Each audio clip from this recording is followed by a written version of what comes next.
Assalamualaikum warahmatullahi wabarakatuh. Bismillahirrahmanirrahim. Nahmaduka ya ghafuru ya syakuru. Mashalli wa sallim barik ala sayyidina maulana Muhammadin wa ala alihi wa sahbihi asma'in nama ba'du.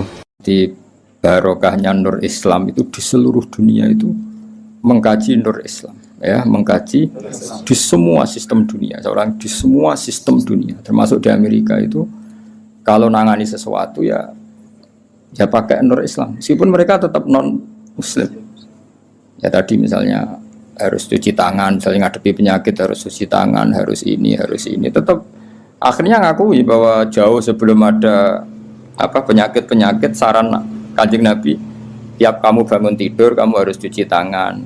Fa innaka la tadri, karena kamu tidak tahu aina batat yadaka, tangan kamu kemana. Ada yang baca aina batat yaduhu, ya kalau tasniah berarti apa? Yadaka pakai alif. Itu Islam. Mulai dulu menyarankan apa? Terus mulai dulu ya sarannya Islam ya pakai air sing warid yang ngalir. Sehingga cara wong kuno nganggo padasan dulu, sekarang malah pakai keran. Itu jauh sebelum ada anjuran pemerintah pakai air ngalir, kudune santri wis biasa.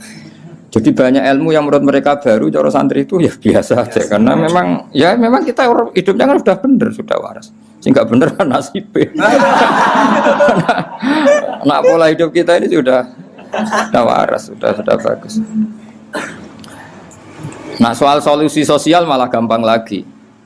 Saya beberapa kali ada orang konsultasi ke saya, solusi sosial Islam lebih hebat lagi. Dari awal Islam menghentikan to'amul wahid yakfi isnain wa to'amus isnain yakfi arba'atan. Jadi satu orang punya rezeki itu harusnya bisa nanggung satu orang, dua orang bisa nanggung 4 orang. Artinya kan kita biasakan misalnya konco akrab sing sitok kurang ditanggung temannya, satu keluarga yang kerja 2, satu rumah makan semua. Karena normalnya memang rezekinya orang satu itu bisa menghidupi orang 2, orang 3, orang 4. Nah, yang menjadi kacau agama ini kan gini. Yang kacau menurut agama adalah apa? Jatah yang papat tindak nong sitok mulai merusak kan langsung. Nah, sekarang banyak orang rakus gitu. Wong sak nampan kok tindak wong loro. Iku mulai rusak iku. Paham yo? Wetenge lo dididik, paham. Jadi sebetulnya menurut Islam itu kan to'amul wahid yakfi isnain, wa to'amus isnain yakfi arba'atan. Itu malah walian. To'amul wahid yastaghriqu to'ama arba'atan. Itu kan ribet kan? Ya saya kudu pura pangeran. Nah, bayangkan kalau itu pejabat, kerakusan terhadap aset negara harusnya menyebar terus dikuasai 1-2 orang, kayak apa kacaunya dunia ini. Lah ya lagi-lagi semua itu Nur Muhammad, ajaran Rasulullah SAW tetap ajaran sing halul muskilat, bisa mengurai problem. Maka kita buktikan bahwa kita yang Islam itu hidup kita stabil, hidup kita nyaman. Kalau enggak ya bagian dari problem itu. Ya bagian dari apa? Problem itu. Tetap Kanjeng Nabi faqad nusirat fil kainati a'lamu ulumik. Jadi meskipun di negara non muslim semuanya sekarang mengkaji apa? Islam. Sejarah para malaikat ya faqad nusirat fil kainati a'lamu ulumik. Semua alam raya ini pasti nanti mengkaji ilmu Muhammad. Sekarang sedekah Rasulullah ketika Amerika yang mengkaji Islam, Eropa juga mengkaji, semua mengkaji Islam. Wa tabasyarat lan dadi bunga al makhluqatu pira-pira makhluk bikutu hingga kelan tekani sira. Walam yaqolan ora tetep sapa seun perkara mimma sing perkara khalaqa kang gawe sapa Allah taala illa jaa, kecuali teko apa li Amerika maring perintah sira Muhammad, perintah jenengan Muhammad toian iku wong sing taat. Wali maqalati kaiku samian lan maring dawuh jenengan samian ngrungokno. Terus nanti alam raya ini semuanya tunduk pada perintah Rasulullah sallallahu alaihi wasallam. Aku yakin dunia tambah kacau itu tetap tambah butuh Islam. Kayak sekarang dari dulu itu Islam menyarankan supaya hidup itu sederhana. Warung dunia kuwaco anggur wong ra sederhana. Warung ono kekacauan ini lagi menyarankan hidup sederhana. Jadi cara santri cara kene kan yes biasa urip kok. Jangan keluar kalau enggak penting. Dari awal Islam ngajarno min husni islamil mar'i tarkuhu malayan. Kok malah lagi roh saiki. Piye kok udah terlambat ilmune. Kita ini tahu mulai dulu pun. Pemene bagi sing ra di dua ape metu opo. Sira di opo santeng ae no. Niku ora usah dilarang wis ra kelar metu. Paham ya? Tapi mulai dulu kan Kalau kita diumumkan jangan keluar kalau tidak penting. Dari itu dulu ajaran kita kan sebaik-baiknya Islam meninggalkan yang tidak penting. Serasa diwarai yang suhune mulai cilik suhune.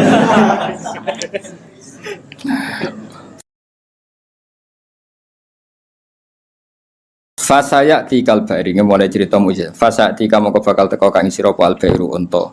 Bidimamika kelawan jaluk tanggungan jenengan ya stajiru jaluk selamat apa bair. Masyhur ya kula wingi cerita sami dengan berbagai redaksi riwayat fil makna tapi maknanya sama yaitu tadi ada unta yang dipekerjakan di luar normal di luar normal disakiti makanannya sangat kurang walhasil terus unta ini matur ke Rasulullah bahwa diperlakukan majikannya seperti itu. Terus si Arabi dipanggil, kamu gini-gini sama unta kamu. Lah kok tahu ya Rasulullah, ada enggak yang cerita? Ini sing cerita untamu. Iku jenenge fasayati kal ba'ir bidhima mikayas haji waddobulan hiwaddob wal huzalatu lan huzala. Makanya kemarin sama anani dob yun nufur itu 2 kali. Itu kalau maksudnya tidak dob ya huzala. Karena kita tidak pernah tahu dob yun nufur apa dob yun nufur, kan kita enggak jamin harokatnya itu benar apa? Ya, kan kita tidak tahu kan harokatnya itu biasa kan salah kan? Kalau dobu ya dob, kalau dobyu itu huzal. Tapi apapun itu pernah ada seorang Arabi berburu huzal ya, kijang atau berburu dob, tapi sama ya sementing. Atau memang itu 2 peristiwa atau memang itu dua peristiwa. Ketika ketangkep Arabi tadi mau disate, namanya orang nangkap buruan kan, hewan buruan, terus matur ya Rasulullah, saya ini punya anak kecil-kecil. Ini jam saya menyusui, tadi saya keluar untuk nyari makanan. Tolong beri ketasi Arabi tadi, beri hak saya menyusui anak saya. Setelah anak saya tidak butuh susuan saya nanti kembali ke sini siap ditangkap Arabi ini. Terus akhirnya Rasulullah minta si Arabi tadi, terus dituruti sama Arabi. Dan dobnya ini tidak nyulayani janji, setelah selesai semua kembali. Itu jenis apa? Waddob wal huzala. Nah yang kemarin apa? Inta apa dobjun nufuru tadi yang kemarin itu saya tidak tahu. Makanya dobyu atau dobu kita tidak tahu. Tapi apapun itu tetap maknanya itu minta tolong Rasulullah apa? Minta tolong Rasulullah. Ya syadani waddob wal ghazala ya syadani yang saya podop lan ghazala laka maring panjenengan birisalah kelawan diutus wal qamaru lan rembulan wasyajaru lan wit wa dzibulan zib sangka kata zibun apa? Serigala wa dzibulan serigala. Wong Arab kadang muni zibun, kadang muni apa? Zibun kados teng kira asapah napa? Zibun atau apa? Zibun. Iku yantikuna padha ngucap kabeh yantikuna padha ngucap kabeh binubu atika kelan nabine panjenengan angkoribin saking wektu sing parek. Wa markabu kawate tumpakane panjenengan alburaku buruk. Ila jamali kamaring gantenge panjenengan mustaqun utai buruk iku kewan sing bronto sing kangen.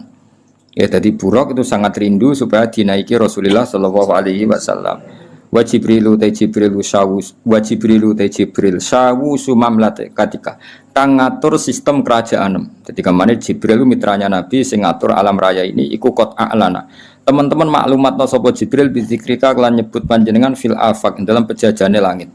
Jadi Jibril yang mempopulerkan namamu di langit. Jadi Jibril memaklumatkan bahwa sekarang lahirlah seorang nabi yang sangat dicintai Allah, namanya Muhammad. Sehingga alam raya di langit enggak ada yang kenal Kanjeng Nabi karena sudah dimaklumatkan oleh malaikat Jibril. Iku jenenge apa? Wa rafa'na laka dzikra.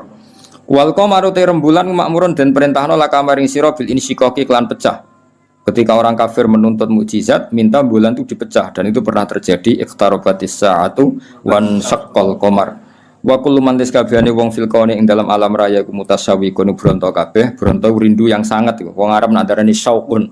Mulane sebagian makhlul qiyam ayyuhas syauqul jazil wahai manusia yang layak dikangeni. Jadi Nabi itu semua orang pasti kangen. Wa kullu man kabehane wong fil kauni ing dalam alam raya ku mutasawwiqun iku kangen banget dihuri kamaring muncule panjenengan muntazirun ngenteni li isyraqi nurika maring padange nure panjenengan. Fabena mal habibu ing dalam antarane Rasulullah sallallahu alaihi wasallam iku mun situn iku wong sing ngrungokno li sama itilkal asbah maring ngrungokno mengkono-mengkono asbah maknane jumleger maksudnya fisik-fisik itu. Halimah kan enggak tahu kalau itu malaikat. Pokoke bahasakan Muhammad kekasihku iki mendengar itu semua. Iku jenenge apa? Mun situn li sama itilkal asbah. Wa wajhu te wajah Nabi mutahallilun bersinar kanuri soba kodene cahaya pagi hari. Jadi Nabi mendengar saja dengan penuh seksama dan Nabi kelihatan berbinar-binar. Yaitu didawi malaikat tadi, malaikat setelah ngoperasi kan ngendikan panjang lebar. bahwa kamu itu calon nabi, kamu begini-begini, itu Halimah dengar semua. Iz akbalat dumadaan madhep sapa Halimah tu Halimah mu'linatan hale wong sing banterno bisyahi lan bengok. Maksudnya bengok kaget kan karena nabi dikelola orang yang tidak dikenal. Habis itu di bredel, di apa-apa itu kan kaget betul ibu rodoknya. Aku lu ngucap sapa Halimah, dawuh sapa Halimah wa ghoriba, wong sing aneh, wong sing asing sendiri. Maksudnya karena nabi pas itu jauh dari saudaranya karena saudaranya kan lari semua.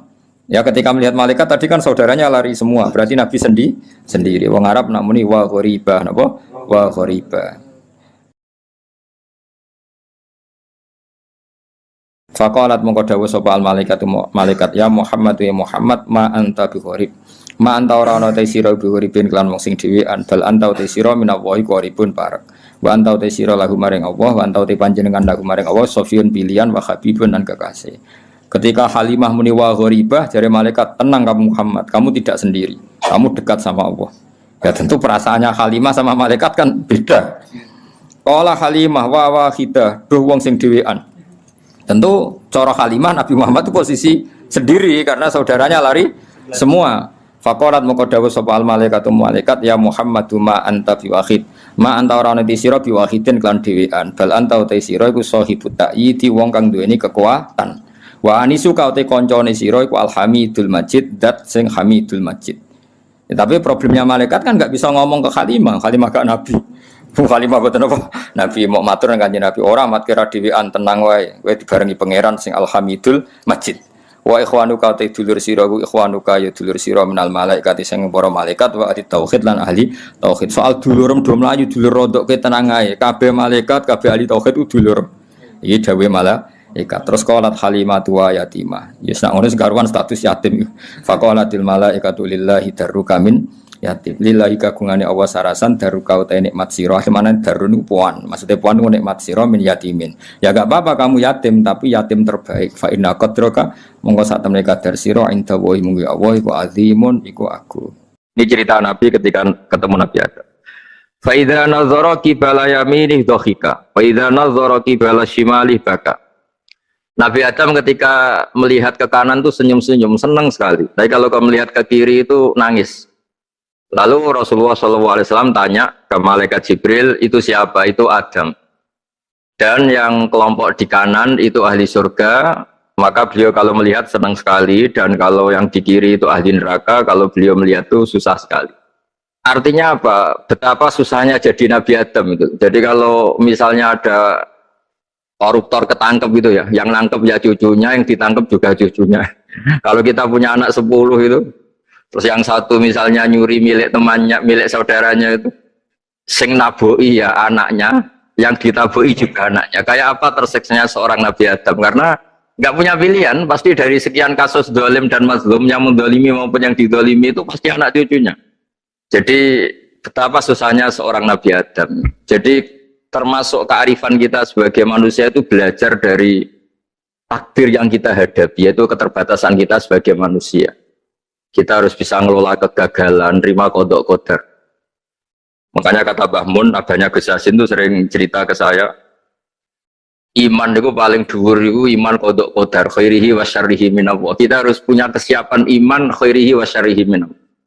Bahwa segala kebaikan, segala syar itu sudah digariskan oleh Allah Ta'ala. Kita bisa apa sebagai manusia. Jadi pertama Nabi Muhammad ketemu di as-sama idunya, langit paling dekat, itu ketemu Nabi Adam dengan kondisi seperti tadi. Kalau melihat ke kanan itu senyum, karena itu anak-anak beliau, turunan beliau yang ahli surga. Kalau melihat ke kiri itu nangis, karena itu cucu beliau yang ditakdir tidak jadi orang baik.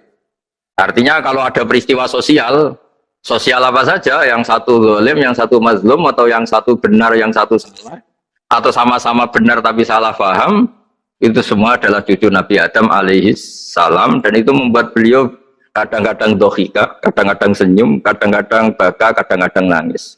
Jadi itu yang menjadikan tambahnya arifnya Rasulullah SAW. Saya teruskan, Qultu ya Jibril man hada qal hada Adam wa hadil aswida an yamini wa an shimalih nasamu bani fa ahlul yamin ahlul jannah wal aswida allati an shimali ahlun nar fa idza nazara qibala yamini dhahika wa idza nazara qibala shimalihi baka. Itu seperti misalnya kita punya anak 5, yang satu sukses jadi profesor doktor atau jadi orang alim, yang satu sekolah saja agak naik, misalnya sudah agak naik, ngentek dunia itu nghabiskan harta itu kan. Tapi barokahnya itu mungkin kita mau jadi sombong nggak jadi itu karena punya anak yang nggak sukses. Mungkin barokahnya punya anak yang sukses itu meredam keangkuhan kita, terus kita menjadi orang yang sopan dengan tetangga, dengan orang lain karena dipaksa punya hal-hal yang seperti itu. Jadi semua yang ditakdir Allah kalau kita ridho itu pasti baik. Karena ya kata yang ngarang kitab hikam itu orang tawadhu itu kalau dinasehati pakai teks saja tidak cukup. Kalau punya utang itu tawadhu sendiri gitu. Guyonannya orang-orang kiai gitu gitu. Ada orang sombong, supaya ada sombong kalau dia ketemu orang yang ngutangin itu pasti sopan sendiri. Jadi kalau dinasehati suruh sopan susah, tapi kalau ketemu orang yang ngutangin atau ketemu orang yang dia butuh pasti dengan sendirinya sopan sendiri. Atau ketemu orang yang menjadikan anaknya dapat pekerjaan, menjadikan keluarganya dapat job pekerjaan, pasti dia sopan sendiri karena utang jasa. Nah kalau kita pasti sopan sama orang yang ngutangi kita, yang menolong kita, apalagi dengan Allah Ta'ala yang semua yang kita pakai pasti dari Allah Ta'ala. Dengan demikian sudah keharusan kita sangat-sangat sopan pada Allah Ta'ala. Yang implementasinya dengan sujud dan dengan sholat, itu juga yang dibawa dari hasil Mi'raj. Ini saya baca teksnya ya, saya tadi jam 9 baca Bukhari di Kudus sama beberapa habaib, Alhamdulillah. Sekarang saya teruskan dengan Sahih Muslim. Termasuk kitab 6 yang paling dipakai ahli sunnah itu Al-Kutubus Sittah, yang paling pokok itu adalah Bukhari Muslim. Terus kemudian naik-naik terus ketemu Marartu bi Musa alaihi salam. Ini nabinya Bani Israel. Saya kemudian ketemu dengan Nabi Musa alaihi salam. Nabi Musa itu nabinya Bani Israel. Jadi orang Bani Israel itu bawaannya itu protes. Protes itu komplain. Ketika makomnya beliau dilewati Rasulullah SAW, kelas beliau sebagai nabi, beliau nangis. Ketika nangis ditanya, "Ma yubkika, kenapa engkau nangis ya Musa?" Terus ini saya baca supaya seperti teksnya. Kata Nabi Musa, "Rabbi hadza ghulamun ba'astahu ba'di, yadkhulu min ummatihi al-jannata aktsaru mimma yadkhulu min ummati." Ini lelaki atau nabi junior, nabi yang datangnya setelah saya, mestinya senior saya. Tapi nabi ini sukses, umatnya lebih banyak masuk surga ketimbang saya.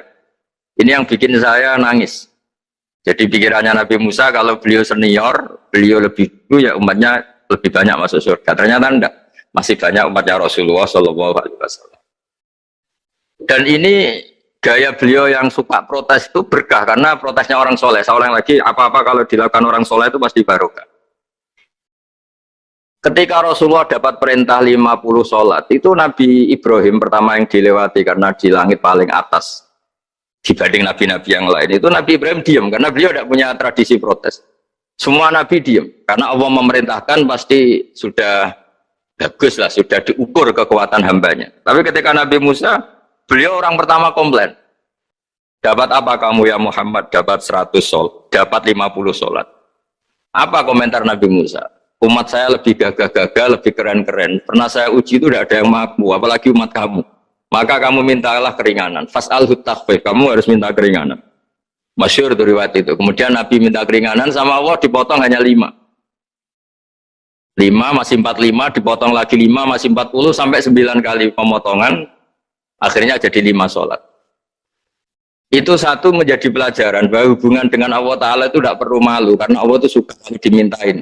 Mestinya kan dipotong 5 minta lagi sungkan, dipotong lagi 5 minta lagi sungkan, tapi ternyata berkali-kali. Bahkan ketika sudah 5 itu Nabi Musa masih bilang, ya Muhammad minta lagi keringanan. Jadi kalau itu dikabulkan itu jadi tidak ada sholat itu kalau 5 masih minta. Nah, sampai Rasulullah itu tanya ke Jibril, ya Jibril bagaimana dengan gaya komplainnya Nabi Musa? Hiddah itu sering komplain. Jawabnya malaikat Jibril, ya roh hiddata, Allah tahu betul tentang komplainnya Musa dan Allah senang. Ya karena bawaan beliau begitu. Ini penting saya utarakan bahwa dalam Islam itu orang yang lemah lembut, yang samahah, Allahun halim kayak Nabi Ibrahim itu juga Allah suka. Yang sungka komplain tapi demi hak, bukan demi konflik. Saya ulang lagi, demi hak, bukan demi konflik. Juga Allah suka. Itu kita menjadi dapat sholat yang hanya 5, itu barokahnya komplainnya Nabi Musa. Karena kita yang lemah ini diukur dengan umat beliau yang kuat. Ternyata umat beliau tidak kuat. Barokahnya tidak kuat itu dipakai tolak ukur, apalagi umatmu yang Muhammad. Kemudian itu yang menjadikan Nabi sebagai orang yang sangat tawaduk, karena yang merintahkan itu senior.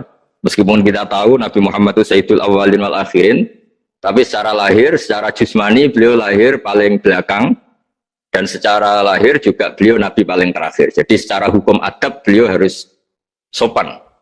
Tentu sopan itu jadi panutan kita. Meskipun kita tahu hakikat beliau adalah Sayyidul Awwalin wal Akhirin secara hakikat. Nanti kita bicara lebih jauh tentang jusmani dan ruhani.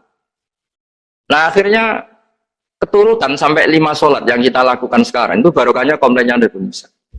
Banyak di cerita-cerita kitab hadis. Ketika Nabi Musa ngaji sama Nabi Khidir, itu komplainnya Nabi Musa menjadi fikih yang luar biasa, kata kitab Ibnu Hajar al-Asqalani Fathul Bari.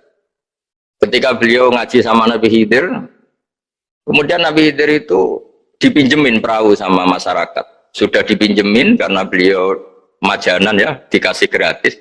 Tapi di tengah-tengah perjalanan perahunya itu dilubangi. Nabi Musa komplain, akhirat tahari tukhriqu ahla, masa kamu lubangin padahal kamu naik, nanti gimana, kamu sudah pinjem, nggak bayar, masih ngerusak lagi, itu apa-apaan.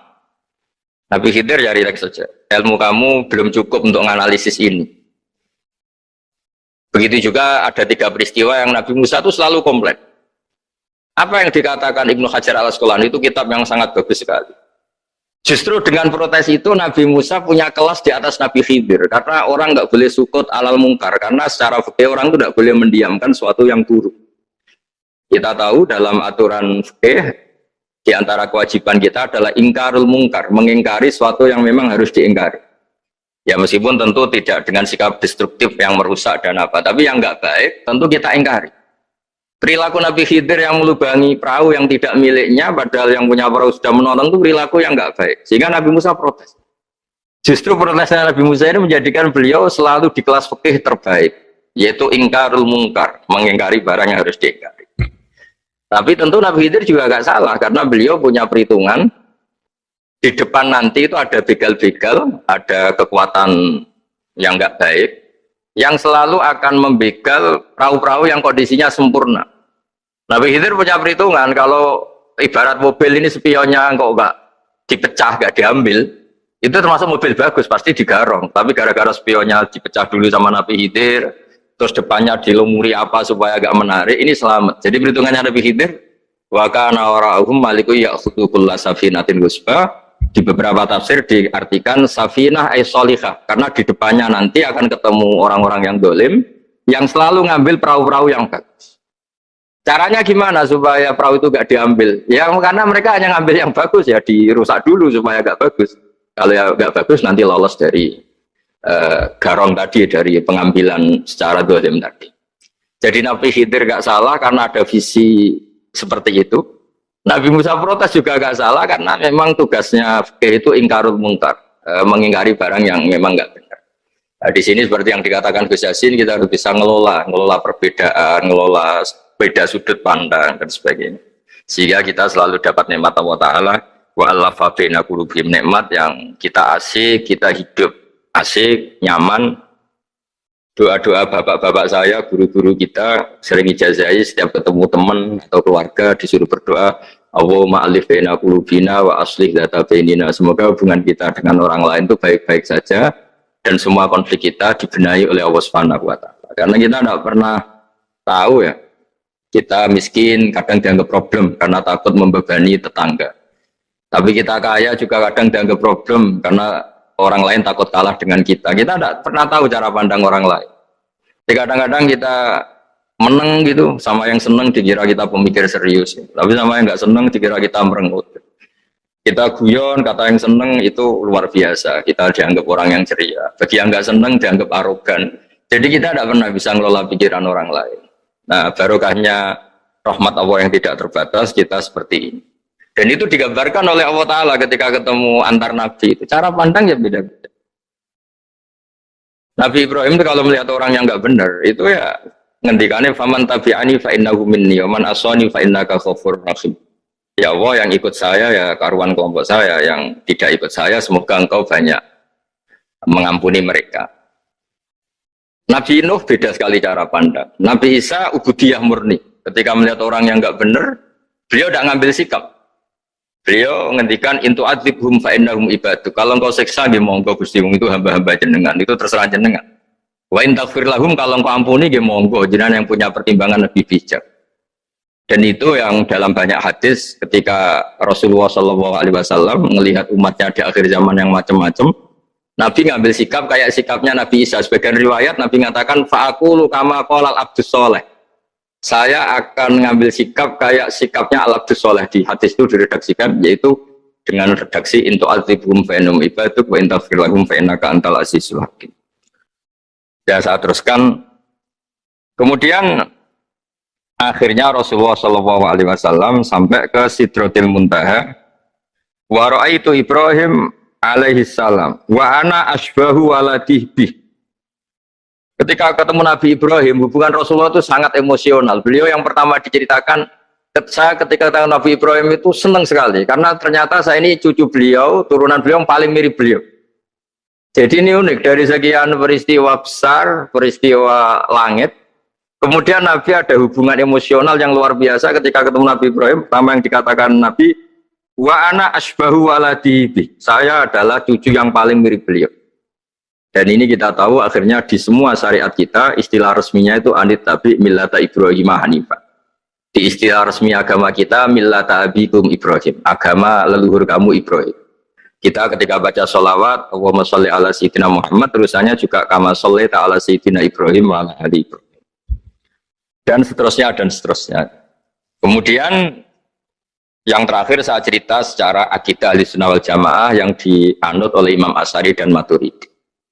Meskipun secara lahir itu Nabi mengalami pertemuan dengan Allah di Sidratil Muntaha, tapi tetap saja kita cara pandang bahwa Allah Ta'ala itu mukhalafatul hawadis. Allah tidak bisa kamu andekan di satu tempat terus mengalami hal-hal yang kita alami sebagai makhluk. Sebab itu sirinya kenapa di surat Isra dimulai dari subhanalladzi. Allah tetap maha suci. Maha suci itu artinya terbebas dari yang kita alami. Allah selalu mukhalafatul hawadis. Allah la yahtaju ila makarin. Allah tidak butuh tempat. Allah tidak butuh waktu. Allah tidak butuh semua. Karena Allah itu qayyum. Allah itu qiyamuhu binafsihi, berdiri sendiri. Allah tidak butuh aras. Allah tidak butuh kursi. Tapi eksistensi kursi yang butuh Allah.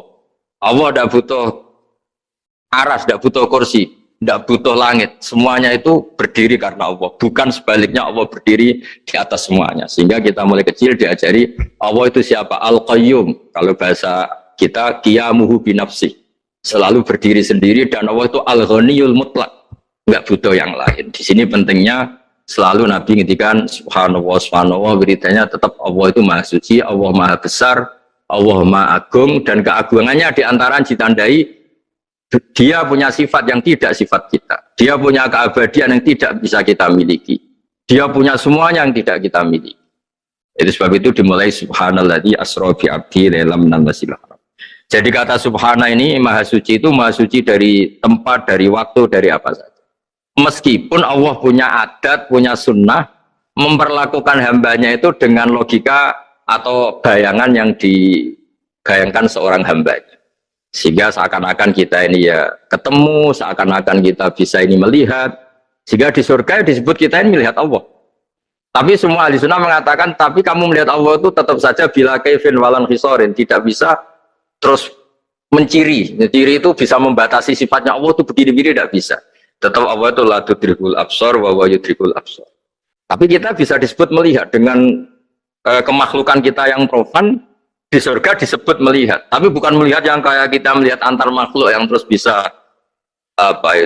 cerita detail, cerita spesifik, cerita apa, tidak bisa. La tudrikul absar.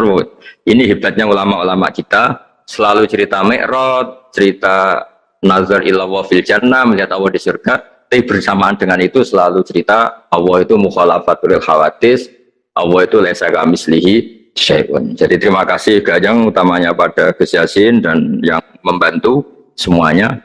Barokahnya kita ketemu bisa ngaji, supaya barokah saya baca teks aslinya di hadisil Isra, karena tadi saya jam 9 sudah baca Bukhari, ini supaya dapat berkah saya ini baca Sahih Muslim. Begini ya, saya tak cerita karena saya baca kitab itu banyak sekali. Ini bukan dalam konteks sombong atau takabur, boten. Saya cerita baca kitab banyak itu supaya sampean tahu bahwa pikiran saya ini mamluk, dipenuhi dengan pikiran-pikiran ulama dulu karena saya sering baca. Jadi tidak pikiran saya sendiri. Khusyuk itu maknanya takut. Ya takut itu ya maknanya takut. Takut itu ya kelas-kelasan. Misalnya saya dipanggil bapak saya, "Bahak sini." Sekedar datang ke tempat itu meskipun nggak niat nurut, saya ulang lagi, sekedar datang ke tempat beliau manggil saya meskipun nggak niat nurut, itu sudah satu poin tertentu. Karena dipanggil terus menghadap itu sudah bagus, meskipun di hati saya nanti saya bilang nggak mau, saya mau main.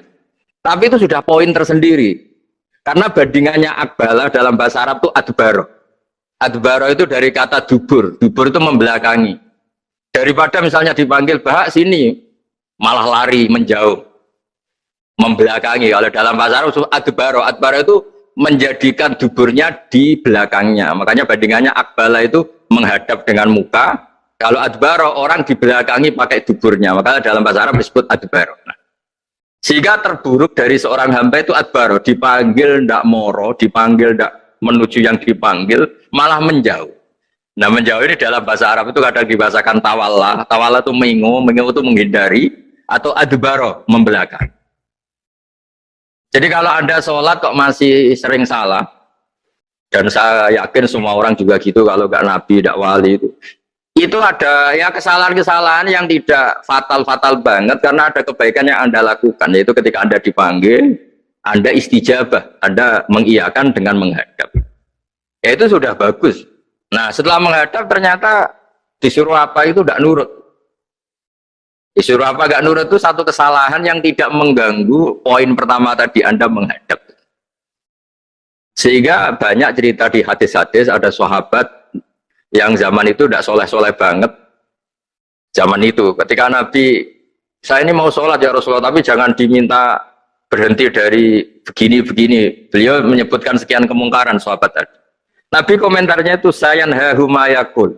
Nanti kalau sering sholat lama-lama ya enggak begitu. Nah ini kelirunya kita sebagai manusia. Lama-lama juga baik itu kita kira itu terus harus sekarang gitu loh. Ya itu keliru. Harus sekarang itu keliru. Bisa saja kita ini setiap sholat pasti sudah ditulis Allah nanti itu mati baik. Delalah nanti habis asar sebelum kita maksiat sudah mati. Habis sisa sebelum kita maksiat lagi sudah mati. Dari barokahnya sholat itu ada waktu yang potensi ya, potensi sholat itu akhir kenangan kita, sholat itu identitas kita, sholat itu status kita. Nah, karena kita sholat itu pakai niat, niat itu komitmen. Sementara kalau Anda maksiat itu tidak pakai niat, karena zallah. Zallah itu ya ada niat maksiat, tahu-tahu mungkin di bis ketemu orang cantik, terus agak jelalatan. Tapi kan tidak niat, tapi kalau sampai sholat kan datang ke masjid, bayangkan diimami ini, nanti kamu takbir, nanti kamu baca ini, baca ini. Jadi benar-benar komitmen, itu status kita. Kata Said Zabidi disebut mautinuhu wa haqiqatuh. Baiknya umat Islam itu kalau taat itu mautinu, itu alamat resminya, itu statusnya, kata Said Zabidi. Tapi kalau dia maksiat itu zallah, zallah itu kepleset. Jadi tidak pernah jadi status kita. Semoga semua maksiat kita ini tidak status, tapi zallah. Tapi ketika taat itu status, hakikat kita. Maka falau butiyah ya haqiqatuh wa mautinuhu wa dhatuh. Ini kata Said Abdul Az-Zabidi pengarang Ithqal. Orang Islam itu orang yang ketika ibadah itu identitasnya betul, ketika ibadah itu Allahu Akbar, dia berharap rahmatnya Allah gini-gini. Nah ketika salah dia zallah, dia ngantor ya ada niat korupsi, dia ingin membenahi negara ini, dia nyai juga agak ingin macam-macam gitu. Ya tapi karena manusia terus ada zallah. Nah semoga semua kesalahan kita ini zallah. Zallah itu ya cara Jawa kepleset, tidak mental. Dan semua kebaikan kita ini mental, yaitu kebaikan yang jadi tempat kita, identitas kita, haqiqatuh wa mautinuh wa dzat. Tapi jangan pernah berpikir kalau apa artinya sholat kalau kita masih melakukan kemungkaran, itu salah besar. Sholat itu wajib, dengan Anda sholat itu sudah mengurangi kemungkaran Anda, karena Anda tidak melawan ketentuan Allah Ta'ala. Kayak kita orang Indonesia, Meskipun kita koruptor, mau jadi KTP Indonesia sudah bagus. Kita mau jadi warga Indonesia. Meskipun setelah itu kita korupsi dan salah, tapi lumayan jadi mau jadi warga apa? Indonesia. Orang mau sholat, artinya dia menstatuskan diri sebagai hamba Allah. Taken kontrak, kalau saya ini hambamu ya Allah. Anta Robbi, iya karena butuh, iya karena nasta'in. Soal salah ya salah aja. Yang sama, kita tetap warga Indonesia meskipun kita salah. Meskipun kita koruptor, meskipun kita salah, tetap aja warga Indonesia yang berhak mendapat jatah makan meskipun di penjara, meskipun apa. Sama, kita ini hamba Allah yang mengakui kalau Allah itu Tuhan, kita hamba. Dan barokahnya pengakuan itu insya Allah di cerita-cerita syafaat, kalau kita dosa atau apa, insya Allah dapat syafaatnya Rasulullah SAW, karena kita tidak pernah lari dari status kehambaan. Jadi yang harus dipegang, makanya status kehambaan ini nggak boleh hilang. Kita harus sering bilang Robbi, Robbi, Tuhanku yang merawat aku, yang memberi aku. Dengan demikian kita menjaga status kehambaan kita. Dan status hamba ini yang menjadikan orang layak masuk surga. Yaitu fadkhuli fi ibadi, kamu harus resmi menjadi hambaku, baru ada perintah wadkhuli jannati. Kalau menjadi hamba aja nggak mau, kita punya keangkuhan, punya keinginan yang mulu-mulu, sehingga seakan-akan kita ini Tuhan, itu tidak menghamba. Kita harus fadkhuli fi ibadi, baru wadkhuli jannati. Saya kira demikian, semoga ini manfaat. Banyak cerita niku riyen Kiai Khalil mengambil mantu Kiai Bisri niku nggih nyaur utang kalian Mbah Topo, mergi sering dirumat secara finansial. Tias mbake ndongane iku tenanan supaya anake Kiai Mustofa niku pinter, anake Mbah Topo niku pinter, terus dados Kiai Bisri. Niku nak diambil kesimpulan niku Kiai ndonga tenanan niku nak dirumat tenanan. Nak dirumat rapati tenanan niku ndongane ya kudune rapati tenanan. Niku wonten sing crita niku mbah bodoni napa mboten niku riyen niku ngantos Mbah Khalil lu prai jamaah. Mergo makmume iku sing ngutangi. Dadi wedi nak ketemu makmume. Suwe-suwe diebrokno terus wani dadi imam malih. Terus dalam keadaan ngoten niku ndonga ra tenanan mboten mungkin. Singkat cerita terus Kiai Bisri dados tiyang alim, Kiai Misbah dados tiyang alim. Terus fan ingkang ditekuni niku nahwu. Wau leres sing didawaken Kiai Said angsal gelar Sibawahi zamani. Pancen riyen kula piyambak sering didhawuhi Mbah Mun, sering istifadah teng terjemahan Alfiyaipun Kiai Bisri riyen teng sarang nak belajar Ibnu Aqil di antara referensi itu tulisannya Kiai Bisri mbek Kiai Misbah. Sing sedanten niku barokahe didikanipun Kiai Khalil Harun. Kula piyambak zuriyah saking Mbah Dimyati. Mbah Dimyati riyen teng sarang keceluke putra angkate Kiai Umar Harun. Mergi wau Kiai Umar mboten gadah putra.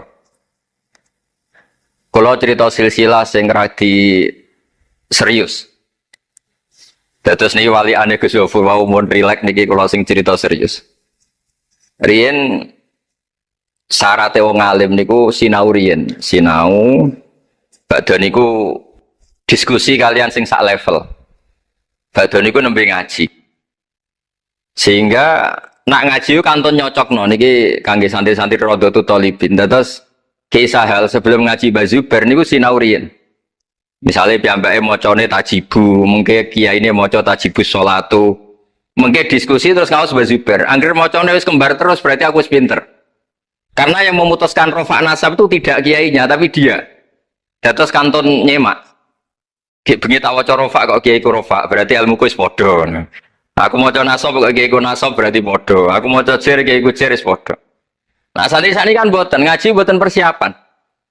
Seteko ngaji mbek takok halaman. Niku pun santri innalillahi wa inna ilaihi rajiun. Niku enggak bisa diharapkan. Terus kula riyen niku GR alim niku nggih alasan perkara ini sinau riyen. Dadi agar bangun maca kok pun kembarane 90% apa 80% nggih mun setengah ngalim. Kok nak salah kok sampai 90% ya goblok banget. Saniki mboten santri sinau iku mboten persiapan ngaji takok halaman tok endi. Menyenggahi sholawat. Salam Muhammad shollallahu alaihi wasallam. Mboten mikir wong kiai ini maca Allahumma sholli ala Muhammad malah ngongkon kiai ini sholli alaihi itu nak diterjemahkan Allahumma sholli ala Muhammad terus dekne ngomong sholli alaihi. Nggih monggo jenengan maca sholawat. Wong sholli nu fil amar. Tapi wong jenenge wong ora mikir nggih. Terus niku ruwet. Terus niki kalau cerita sing serius kersane jenengan pirsa bilih sing mintero wong ra bakat pinter niku nggih kangelan tenan. Riyen bapak kula nggih Nah definisi wali nu ngoten kula nggih insyaallah pun mlebu lah. Mergi kula niku nggih minter tiyang kathah. Tiang-tiang sing ora bakat pinter teng Gunung Kidul niku kula kathah sing kula dadekno kiai niku. Tapi mboten pinter banget pokoknya memenuhi kualifikasi lah. Mergi ceritane niku nggih sederhana. Riyen niku Mbah Khalil niku nak mulang nahwu tenanan. Mergi sesuatu itu jadi mudah. Mulane cerita sing beredar nang Lirboyo niku Ja'a Zaidun, Zaid datang. Ini wonten santri pelengahan delok lawang. Gurune ngamuk. Kamu orang mana? Orang Bekasi. Kenapa pelengahan? Ya katanya Ja'a Zaidun, ra'aitu Zaidan. Habis Pak Guru bohong. Katanya Zaid datang melihat Zaid, ternyata orangnya enggak ada. Contohnya Ja'a Zaidun, ra'aitu Zaidan. Tapi barokahnya itu terus sesuatu itu menjadi mudah. Lah ini sing dawuh Mbah Mun wae sing didawakan Gus Zofur kula jek eling dawuh Mbah Mun gelem ra gelem Allah kudu gawe wong alim kok wong Jawa. Mergo wis kadung dawuh Islam iku kafatal linnas untuk semuanya. Fasibawa Farisiun, Imam Sibawa itu orang Persia. Imam Ghazali juga Tos itu Persia. Banyak orang alim dari Irak itu Babylon, itu tidak Arab. Karena Islam ini kafatal linnas. Makanya gelem ra gelem guyonane Mbah Mun niku Allah kudu gawe wong-wong koyok Warijo, koyok Kirun kudu dadi wong alim.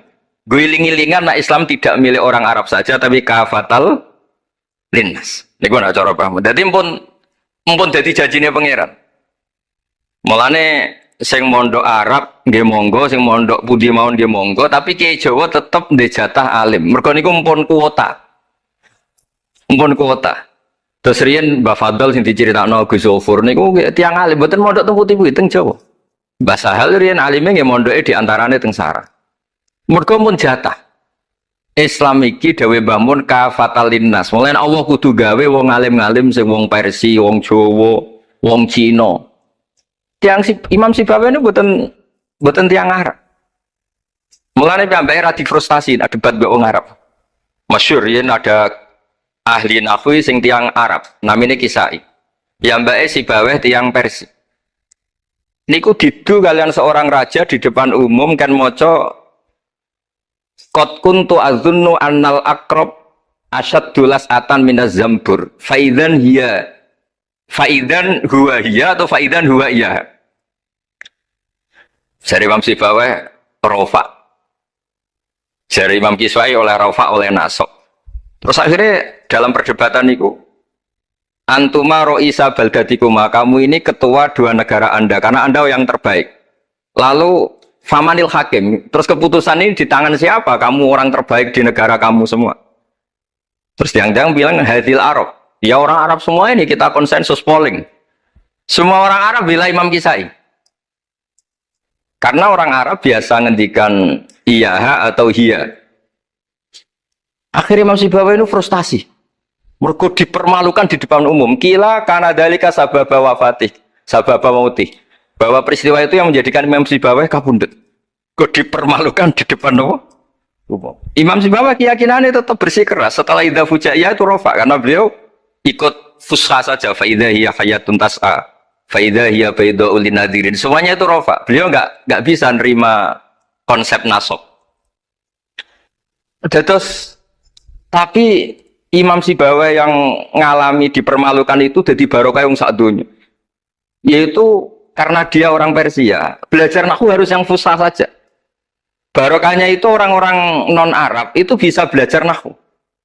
Karena nggak perlu latihan min aina jita diwaca minin jit, fi aina batuka diwaca fen batnuk. Cara sampean latihan Arab nakal tambah goblok. Mereka terus ribet.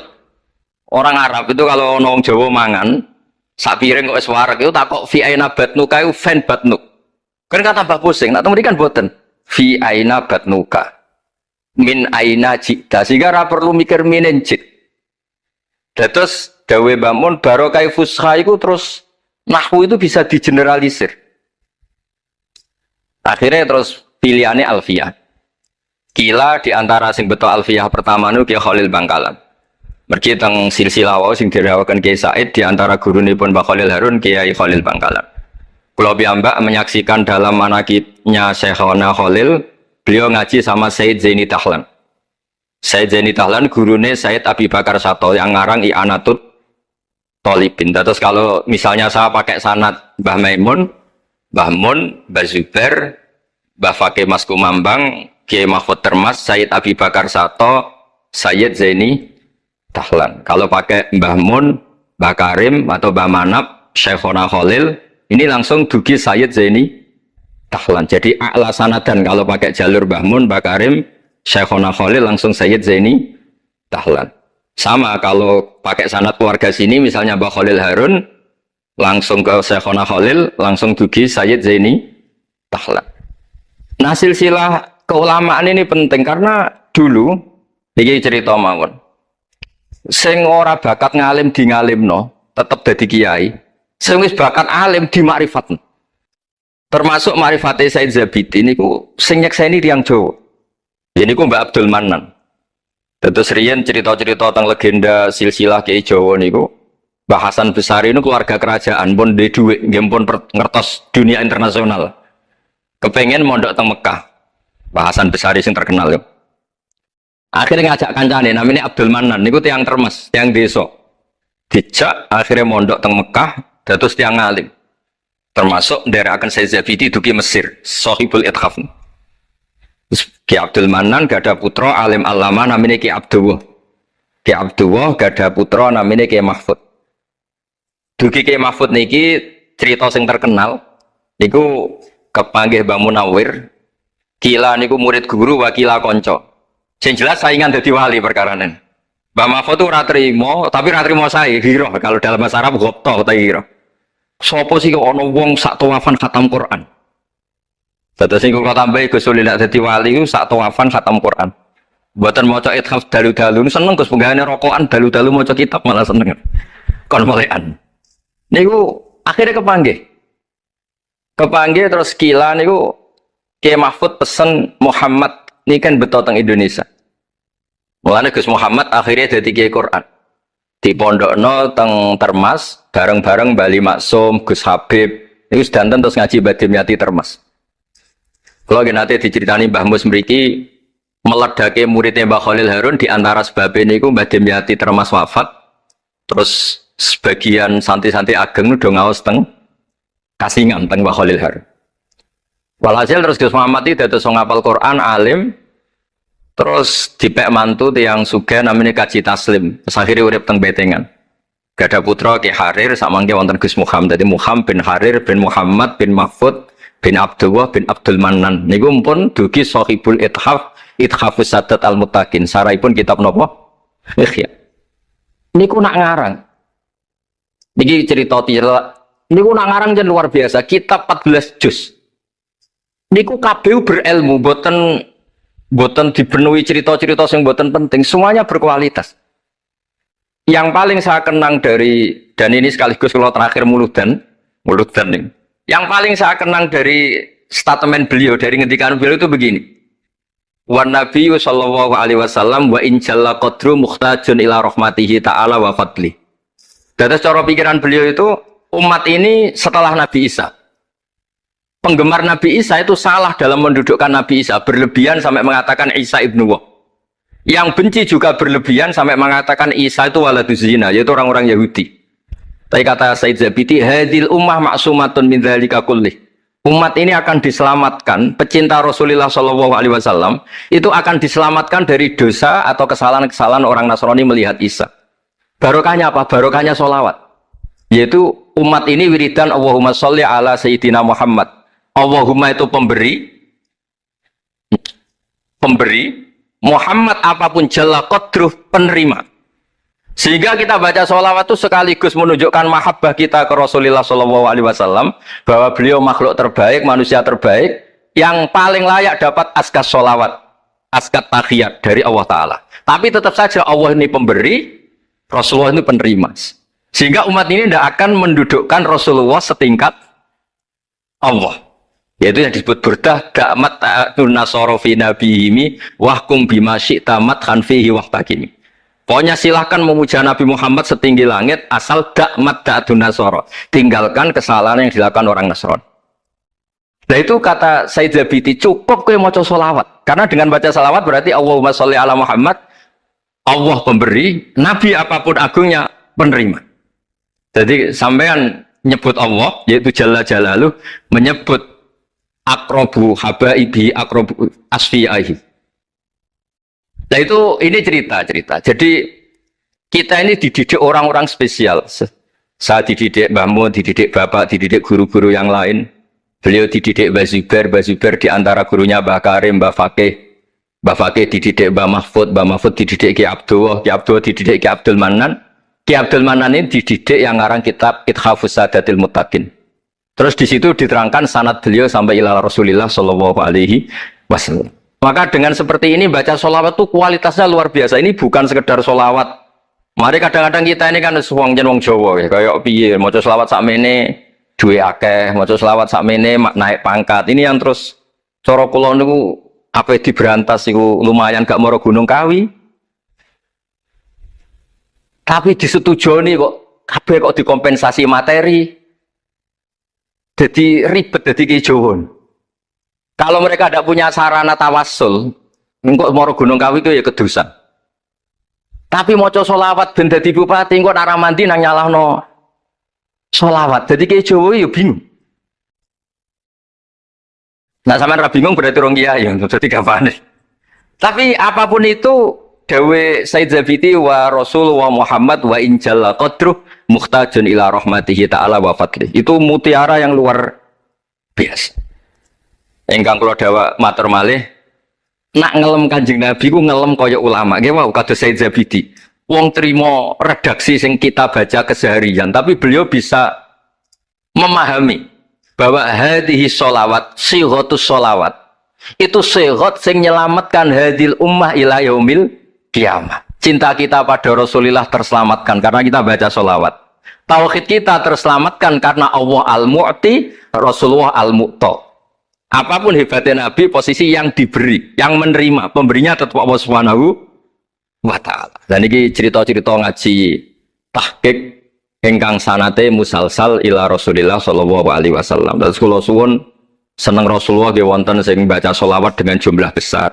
Wonten sing bacanya ndak besar tapi ngerti sirrun min asrori sholawat. Ngene iku piye supaya sholawat iku nunjukno mahabbah kita lan keyakinan kita nak Nabi niki afdhalul khalqi, paling disenengi Allah. Tapi sekaligus Nabi tetap Abdullah wa Rasul. Cukup dengan redaksi Allahumma sholli ala Muhammad atau masolli ala Sayyidina Muhammad. Terus niki mun dalu nek sampean kakean ilmu malah bingung. Wong kula piyambak pun nganggep final yang didhawuhna Gus Zofur mergi saya bersaksi karena hal yang sama juga Mbah Mun sering dawuh. Sing jelas iki Jawa kudu bangga tetep untuk kuota. Mergo Allah kadung ngendikan kafatal linnas. Jadi tetap Allah akan bikin orang-orang alim di lain orang Arab, mesti ono sing wong-wong non Arab. Kata Imam Ghazali itu orang Tus itu ikut Persia. Si Baweh juga Persia. Imam Abu Hanifah itu orang Irak. Irak itu termasuk Ajam. Karena ikut Babylon. Wa kumma minal biladil ajamiyah. Mesir ikut Afrika. Terus insya Allah barokah cerita niki, barokah wow penjelasan Ibn Gus Zofur dan kita juga sering dengar dawe-dawe Mbah Mus, Mbah Khalil bahwa agama ini luar biasa. Mergi Indonesia nu boten saged bahasa Arab tapi saged ngarang kitab bahasa Arab. Ning Mbah Mun sering dawuh, Mbah Fadl bocah bahasa Arab ya ora iso. Di Ihsan Jampes tau dites Mbah Zubair, jare Mbah Zubair iseng ngetes Mbah Ihsan, dijak bahasa Arab ya ora iso, tapi iso ngarang kitab. Mbah Fadl ketemu supir taksi Arab ya tuntas. Pinter supir taksi. Mengenai gara Mbah Mun ana wong modal Arab kepen pinter, kepen iso bahasa Arab. Kowe adol es ning Arab kok pinter bahasa Arab iso ora Mbah Mun. Nah pen alim yo niru Mbah Fadl. Tapi sakit alim alam. Mergi untuk kuota agama ini kafatal linnas. Nah, agama itu mulai dulu itu masalah klaim di sosialnya ya. Pada level kebenaran tentu agama itu hak dan batil. Tapi pada level sosial itu klaim. Klaim bahwa Ibrahim itu kita. Kata orang Islam, kata orang Yahudi Ibrahim itu kita, kata orang Nasrani Ibrahim itu kita. Sebab perdebatan itu ketika diputuskan Yerusalem, Hebron, terus Bethlehem, itu dianggap kota internasional, kota bersama. Sehingga di sana itu yang namanya Nabi itu kadang kakinya di masjid, kepalanya di sinagog, atau pokoknya separonan. Jadi saya pernah sholat di Masjid Ibrahim itu harus melewati sinagog. Itu tak inceng Nabi Ishak itu nang tengah-tengah sinagog. Ibrahim lumayan sirahe ning masjid. Jadi hanya satu bangunan. Sama persis di Masjid Yerusalem itu masjid apa? Baitul Maqdis itu. Tembok yang satu yang sebelah ini dipakai tembok ratapan, tembok yang sama yang satu dipakai masjid. Itu jangan satu tembok, bukan dua tembok. Makanya tiga agama ini unik, musuhan tapi titik keramat itu menunjuk yang sama. Orang kok berhubung ra cocok wis aku tak ning Bantul, enggak ada yang seperti itu. Semuanya di titik itu. Jadi nak donga yo krungu wong kula nate teng tempat tembok ratapan Yahudi. Makanya sekuler yo ono barokah dunia itu sekuler. Kula mriku nggih ketunan. Mbak-mbak nggih jilbaban enggak masalah karena sedang tempat wisata. Sama di Mesir itu ada masjid tertua, Masjid Amr bin As. Wong barat nak rono ya ono sing katokan cekak macam-macam. Wong wis wisata. Kok Masjid Kauman Jogja. Coba yang mlebu ya lah wong sapa? Wisata. Maksudnya kan banyak turis yang ke situ posisi enggak berpakaian apa? Islami. Senajan to mau ning Jowo di Masjidnya Amr bin As sama. Nah, pertanyaannya gini, satu-satunya yang bisa meyakinkan umat Islam kalau Ibrahim tidak Yahudi dan Nasrani ya dawuh pangeran. Kenapa? Karena secara fisik makamnya itu di kawasan apa? Yahudi. Nabi Daud para meneh sak kemule itu tembok bintang kejora kabeh. Bahkan kalau ziarah ke sana kudu maca ala Yahudi dulu. Iya, Nabi Daud sing. Nah, di sini ini pentingnya nyun sewu, pentingnya dengan tanda kutip pentingnya politik. Jangan-jangan makam-makam itu terserah otoritasnya. Andai kan Indonesia itu menang Wahabi, mungkin makam-makam tulis sentral kemusyrikan, awas bahaya. Karena yang menang aswaja ya tempat barokah. Ya tinggal yang nulis. Nah ini yang kita khawatirkan. Ibrahim mengalami seperti itu. Andai kan dulu yang menang 100% Umar atau Salahuddin Al-Ayyubi, mungkin Ibrahim itu enggak lagi ada sinagog di seputar Nabi siapa? Ibrahim. Semuanya mas. Tapi sekarang enggak, karena dikuasai dunia internasional itu jalan kakinya di sinagog.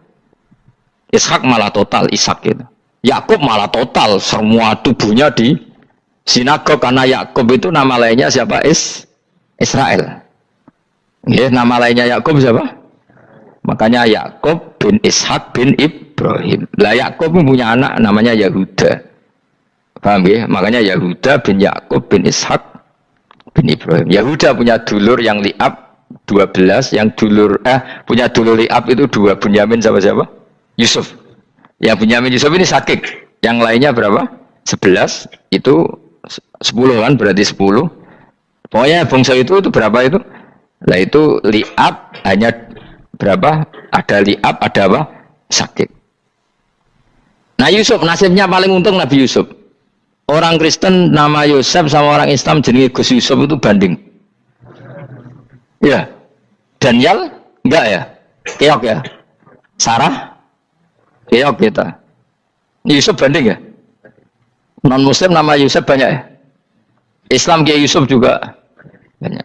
Mustafa Rawono ya? Islam kabeh aja nih, meskipun gak wong pilihan deh nih. Mustafa sing jeneng-jeneng saya mboten ora ono maknane. Makanya saya itu mikir. Nah, terus perdebatan sejarah itu mesti mengacu ke Duriyah. Duriyah itu komunitas. Nabi Ibrahim itu kita ikut partai Ismail saja ya supaya jelas ya. Ismail itu lahirnya di Palestina di Syam, dibawa ke Mekah. Tapi mari kula nu rodok setuju Iskak, mari dadi utek kula niku wis rodok iku. Utek kula niku kan anut kaul sing paling akwa. Sampean anut sing tahu krungu pertama kan angel dadi sambung. Tapi sudahlah saya tak kompromi saja ikut siapa? Ismail. Ismail itu kemudian ketika Islam, saya ulang lagi, ketika Islam mengklaim juga agama Ibrahim, itu orang Yahudi mencibir. Kamu kok bilang agama Ibrahim itu alasannya apa? Kita ini yang ikut Ibrahim, kata orang Yahudi, karena kita orang Palestina, kita orang Yerusalem. Terus Nabi Muhammad memberi penjelasannya, tentu diajari Allah, Ibrahim itu pernah hidup di Mekah. Buktinya fihi ayatum bayinatum maqamu, jejak kakinya di situ, jejak kesejarahnya di situ, yaitu istrinya pernah dibawa ke Safa dan Marwah, yaitu peristiwa Hajar nyari apa? Air. Lalu Ibrahim dan Hajar ini punya anak namanya siapa? Ismail. dan itu namanya Abul Arab. Jadi Abul Arab itu Ismail, bukan Ibrahim. Kenapa kok tidak Ibrahim? Karena Ibrahim juga Abu Syam. Ibrahim masih milik bersama. Yang mulai benar-benar hidup di Mekah itu siapa? Ismail. Maka dulu perdebatan antar para peneliti agama itu, lalu Adnan itu siapa? Makanya terus diputuskan wa adnanu bila roibin inda dzawil ulumin nasabiyah ila dzabihi Ismaila nisbatuhu wa muntama. Lalu pertanyaannya, orang Yahudi yang di Palestina tetap mengklaim kalau mereka turunan siapa? Ibrahim, dan menduga Ibrahim adalah Yahudi. Islam darah di Ibrahim Islam. Ya sudah, seperti itu tuh nasib agama, akan begitu terus ila yaumil qiyamah. Kita tentu iman status Ibrahim, maka anak Ibrahimu Yahudiyah wala Nasraniyah. Nah, kenapa harus Quran ngendikan? Karena secara fisik atribut Ibrahim itu sekarang makomnya itu dikuasai Yahudi, akhirnya dikuasai Israel akhirnya juga. Jadi gampangannya ini loh. Umpama Nabi Ibrahim di makom ning Indonesia terus dikemuli ayat kursi kan aman. Paham tuh kita, angel temen terang kowe. Mesti diarani Islam. Lah tapi di makom ning Israel dikemuli bintang kejora. Paham ya? Maka mau tidak mau tetap ada perebutan otoritas politik. Makanya di sini ini Sayyidina Umar ngotot kepengen nalukno Romawi. Maksudnya Romawi sing nguasai Palestina. Tenan kasil. Akhirnya Nabi Ibrahim total ning masjid. Ngalin kono jenenge Masjid Umar. Mergo sing naklukno awal sedurunge Salahuddin Alayubi sinten? Tapi gak suwe kalahne wong Islam. Lagi menangne Rasuluddin apa? Terus kalah meneh, terus saiki dadi kota modern nih. Dikelola secara internasional, dianggap kota tiga apa? Agama. Ya wis. Lah kita wis ngimani Quran wae ora usah ndelok bukti fisik. Mergo nek bukti fisik iku beberapa nabi makome ning Israel sing status notabene niku Yahudi. Lalu Yahudi itu apa? Awas kan arah anut aku. Usah pinter lah sementara anut aku. Karena ini sekali salah itu fatal. Yahudi itu siapa? Yahudi itu nama agama, apa nama marga, apa nama sekte. Terus orang tuh gak tahu mikir meneh. Dikira Yahudi itu nama agama, apa nama sekte. Israroh gus ora tau mikir. Ya wis ora roh enak. Dadi Yahudi iku jeneng wong iku Yahuda bin Yakub bin Ishak bin Ibrahim. Lalu nama ini ya tetap tauhid, tapi pertanyaannya apapun tauhid kamu tetap akan disalahpahami oleh penulis sejarah. Maka sejarah itu sekali sing nulis salah, tetap selawase kurbane yo salah. Misalnya kok Siti Jenar, kita kan tidak pernah tahu Siti Jenar persis piye. Kabeh nulis misalnya dekne wahdatil wujud. Akhirnya dekne tersangka wahdatil wujud manunggaling kawula Gusti. Tapi ada juga penggemar Siti Jenar. Siti Jenar udah diwali, wali songo hasud. Barang dipateni wangi, ben ketok elek digenti asu. Dadi sing ketok elek wali songo ning versi penggemar Siti Jenar. Aku loh termasuk turunan Sunan Kudus ning catatan. Iku paling mangkel mbek ketoprak. Perkara men kalah mbek Saridin ceritane. Sajane ya mangkel, tapi sing gawe ketoprak iku tau sowan aku. Tak takoki lho kowe gawe ketoprak ngono piye iki mergawi Gus ora ono hubungane bener apa salah ya. Bar sih. Nang kene cerita Saridin kali Sunan Kudus sampean kalah. Berarti niki buyutku cah ketoke luwih kondang. Ya sudah seperti itu. Nah, khawatir kita kalau kita sudah ada hafal Quran, ada hafal hadis, nanti orang nulis sejarah itu seenak-enaknya. Makanya senyum sewu kados orang yang tidak ahli sunnah kan gawe film gambarannya Umar nyiksa Sayyidah Fatimah. Akhirnya ada orang yang benci siapa? Umar. Tentu kita nggak percaya itu. Kita lebih percaya kalau Umar sangat menghormati Sayyidah siapa? Fatimah, Sayyidah Aisyah dan sebagainya. Nah, makanya hati-hati baca sejarah itu di sini. Karena ya sudah seperti itu. Dulu kita kerepotan kan memasukkan Kahar Mudzakkir jadi pahlawan apa? Nasional, karena ada yang cerita ini dulu pernah ikut apa itu dan macam-macam. Kita sering kesulitan melacak sejarah. Oke lah kalau, nah bayangkan kalau itu sejarah Nabi. Agama satu bilang Ibrahim Yahudi, agama satu bilang apa? Nasrani. Tapi Allah itu maha kuasa. Orang itu kalau salah mesti keterucute iku elek. Kowe mesti ra roh, gak ulama gak roh.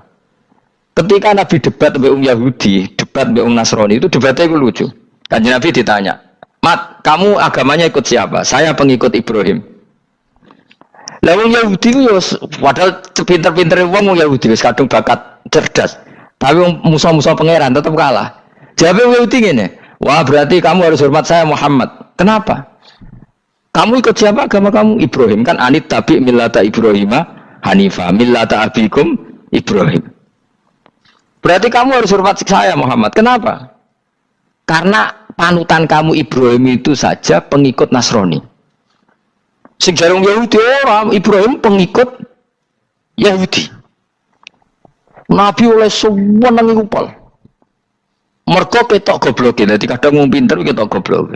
Nabi oleh guyu ngene lha ya kok aneh wong Yahuda bin Yakub bin Ishak bin Ibrahim. Tapi padha karo muni Pak Karno pengagum Puan Maharani. Kira-kira gitu cara bahasa Indonesia itu. Utawa kowe mendingin ya lah. Bandur Salim penggemar Hasan itu anak kula. Utawa kowe muni Mbah Zubair penggemar Gus Zufur kan boten mungkin. Utawa Mbah Hasyim penggemar Mbak Yeni. Jadi mereka itu keterucut begini, Ibrahim itu Yahudi.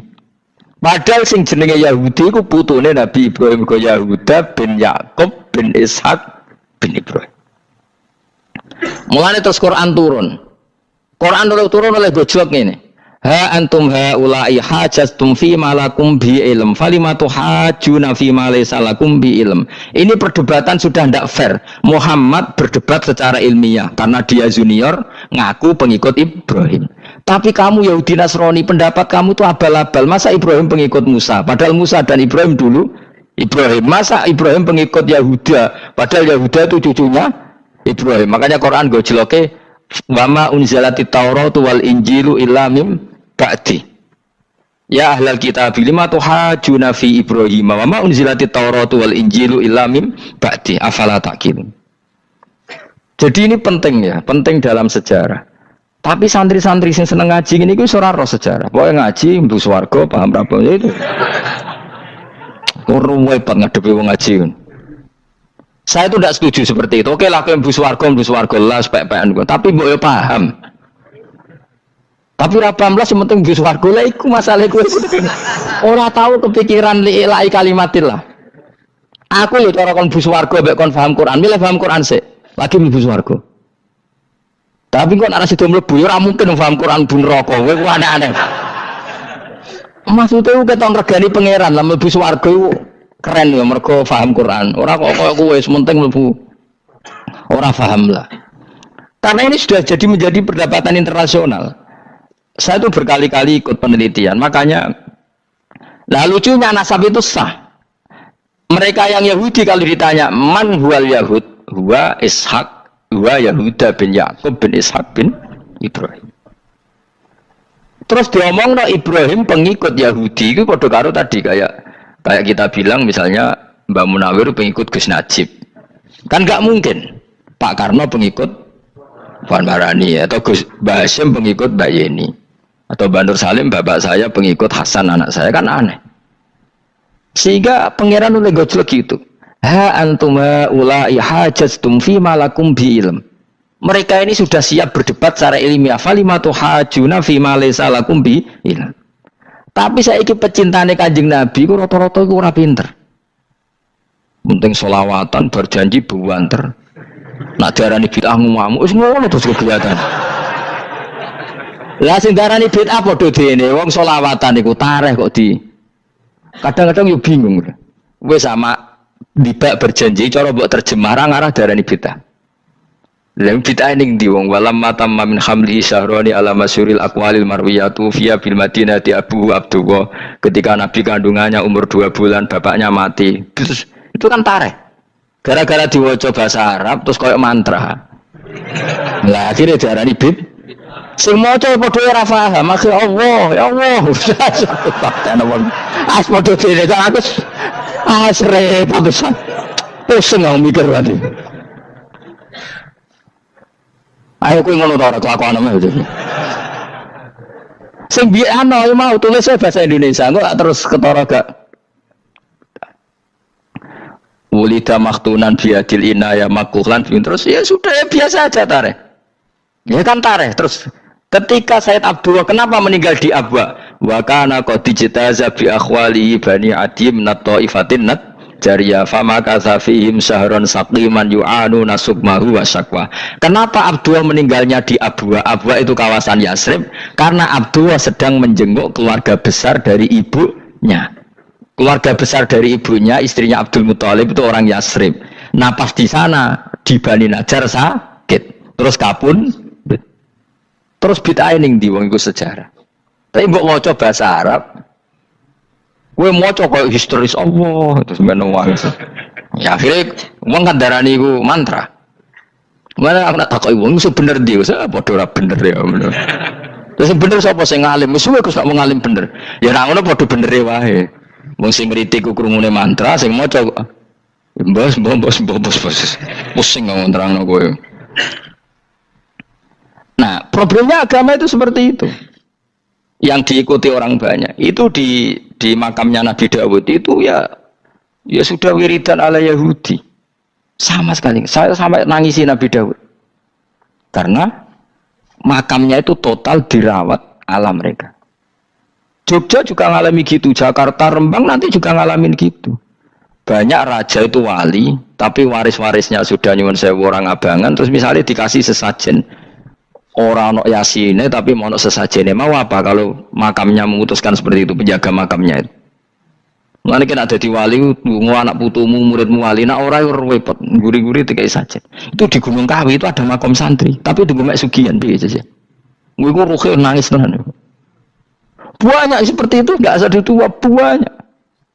Nah, lalu makam itu terserah siapa bertanya, terserah yang rumah atau terserah statusnya zaman dulu. Nah, karena yang rumat itu berafiliasi ke Yahudi, terus mengklaim Ibrahim itu, maka Quran harus menerangkan makana Ibrahim Yahudi wala Nasrani karena secara artefak, secara kesejarahan fisik itu sekarang dikuasai Yahudi. Jadi repot. Ya tapi itu ya sudah. Makanya kita kembali ke Quran dengan cerita tadi.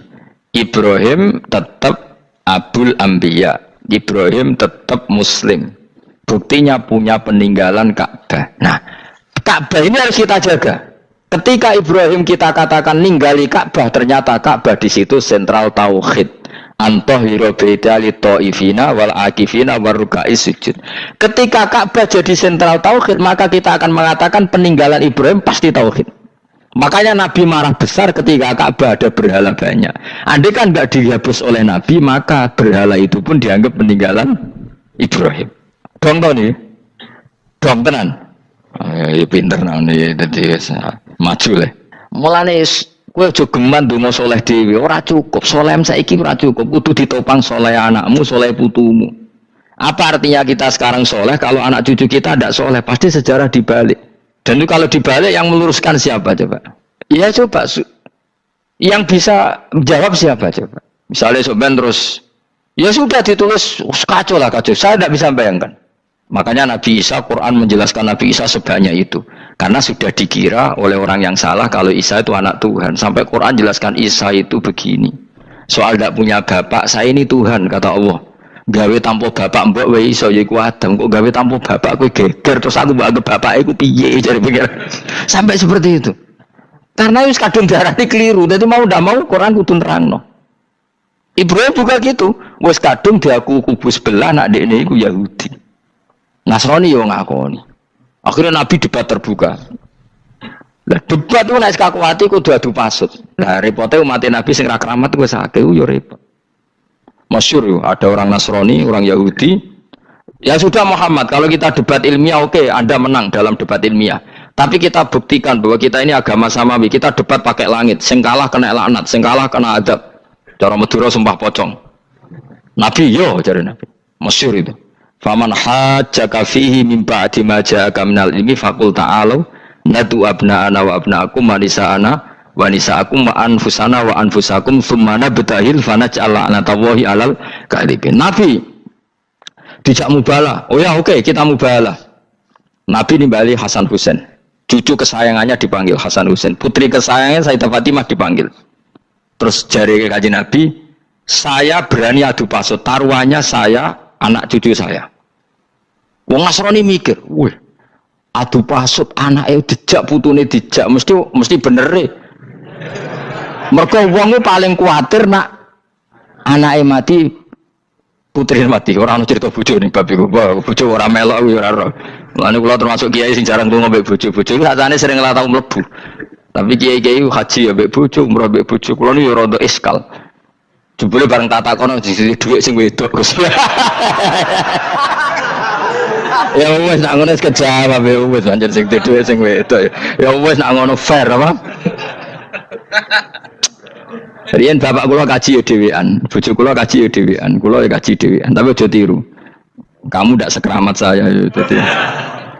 Kula nggih setuju sing grudak-gruduk wong loro karena ternyata tadi sing duwe dhuwit sing wedok. Ya wis piye meneh. Tapi dalam semua riwayat memang abna anak itu Hasan Husain, Nisa itu Fatimah. Memang Nabi gak ngajak istrinya. Nabi itu unik dalam banyak hal itu memang ya Hasan Husain sama Sayyidah Fatimah. Kenapa istri itu kadang gak dilibatkan? Memang gak seru. Seru anak. Orang itu lebih menyayangi anak, toh nyawa cara Jawa. Bareng Nabi keluar, orang-orang Nasrani bilang ini wajah-wajah yang setiap mengetuk langit pasti disembadani. Terus mereka mundur. Enggak jadi apa mubahalah, minta mubahalah ini dibatalkan. Berarti Nabi itu debat 2 kali secara ilmiah ya pernah, yaitu membuktikan kalau Ibrahim adalah pernah berdomisili di Mekah sehingga Nabi mengklaim sebagai turunan Nabi Ibrahim. Mereka tanya buktinya apa, terus fihi ayatum bainatum maqamu Ibrahim. Orang-orang Yahudi Nasrani ditanya itu apa jejaknya, itu jejak Ibrahim. Mereka ngakui kalau Ibrahim pernah di Mekah. Artinya kalau pernah di Mekah zaman dulu kan nggak ada pesawat, nggak ada, mesti domisilinya lama. Dan itu artinya punya anak turun yang hidup di Mekah, yaitu lewat Ismail. Bukti kedua tadi, sa'i. Sa'i baina Safa wal Marwah adalah mengenang ketika Hajar mencari air. Lagi mulai perkara mbek kowe.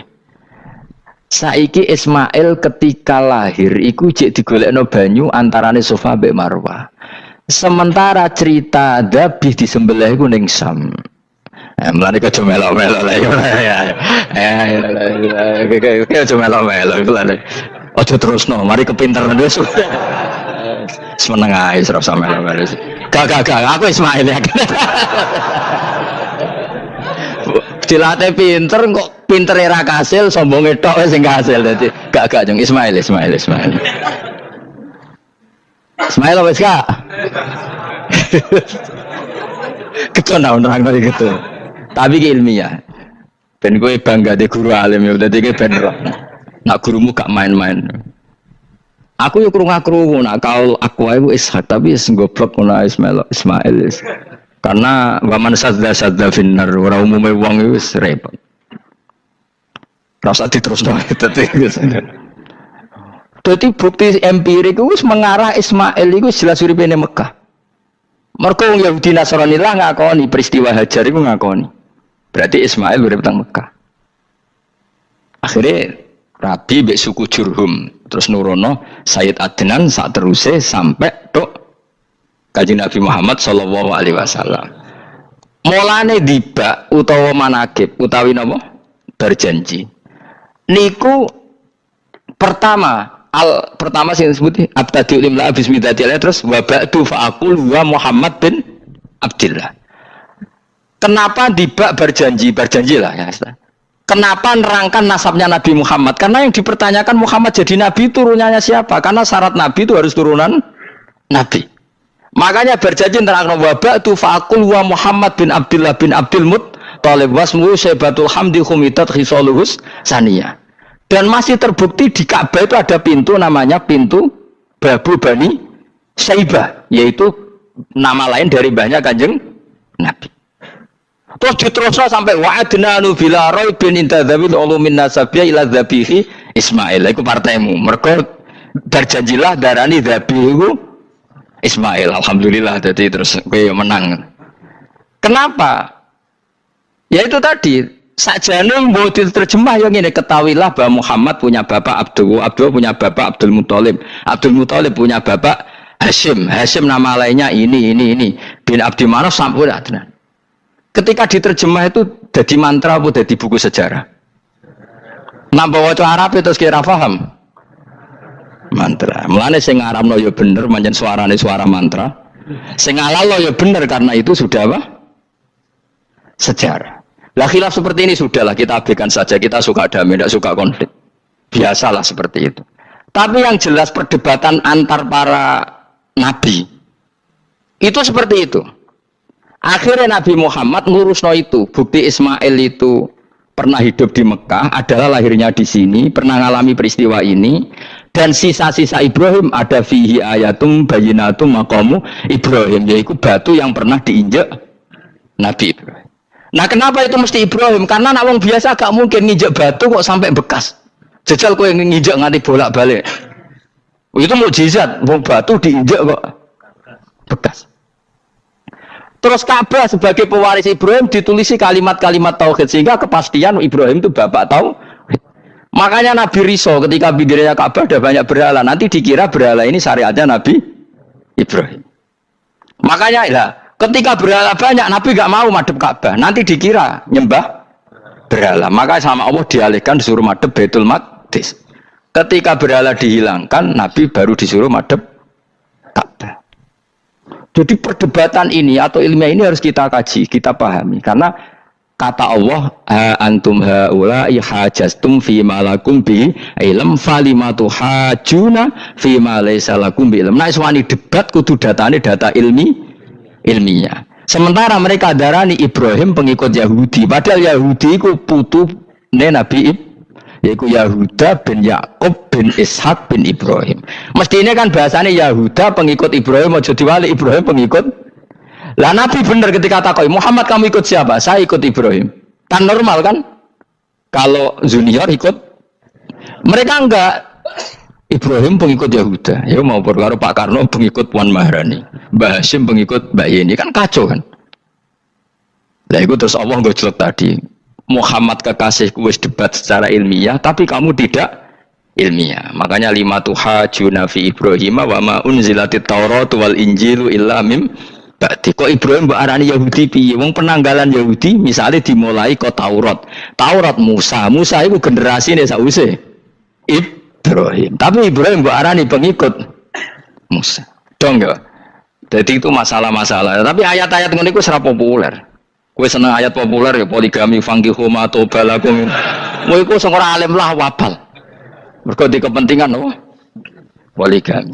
Mbek wong sing seneng ramat, senengane dalil wa taqila Allahu makhruja.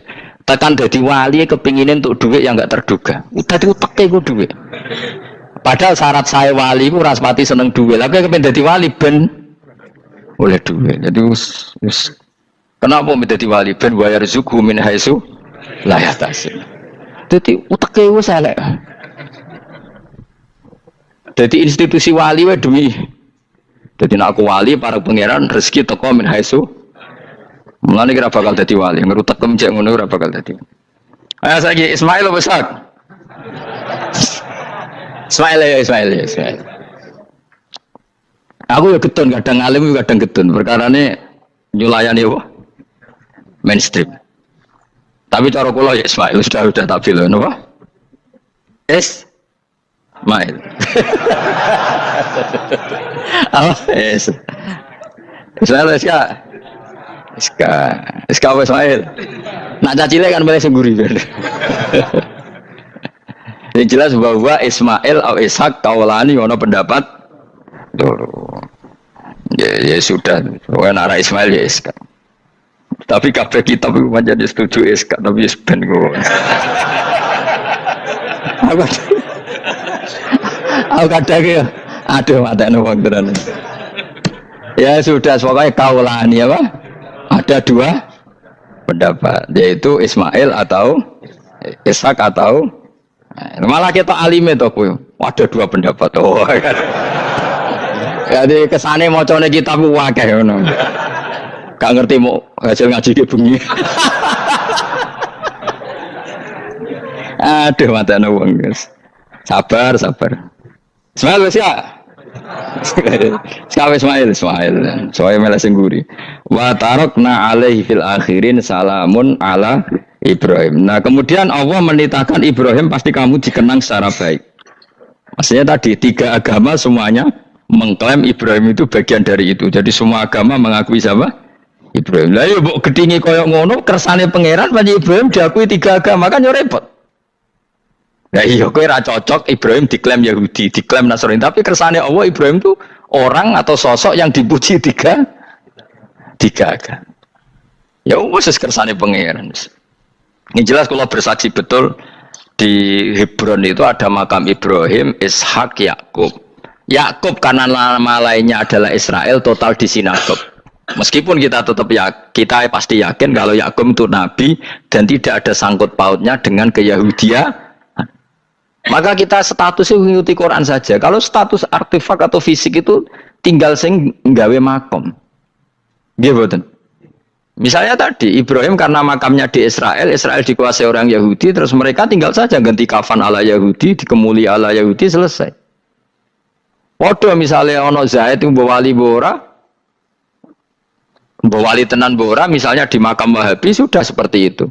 Hanya dikasih tanda di kepala, tidak ada jubah, tidak ada apa. Tapi kebalikannya misalnya, Ruhin mati anak putune juga kayak cungkup wali besar Ruhin yang terserah nih.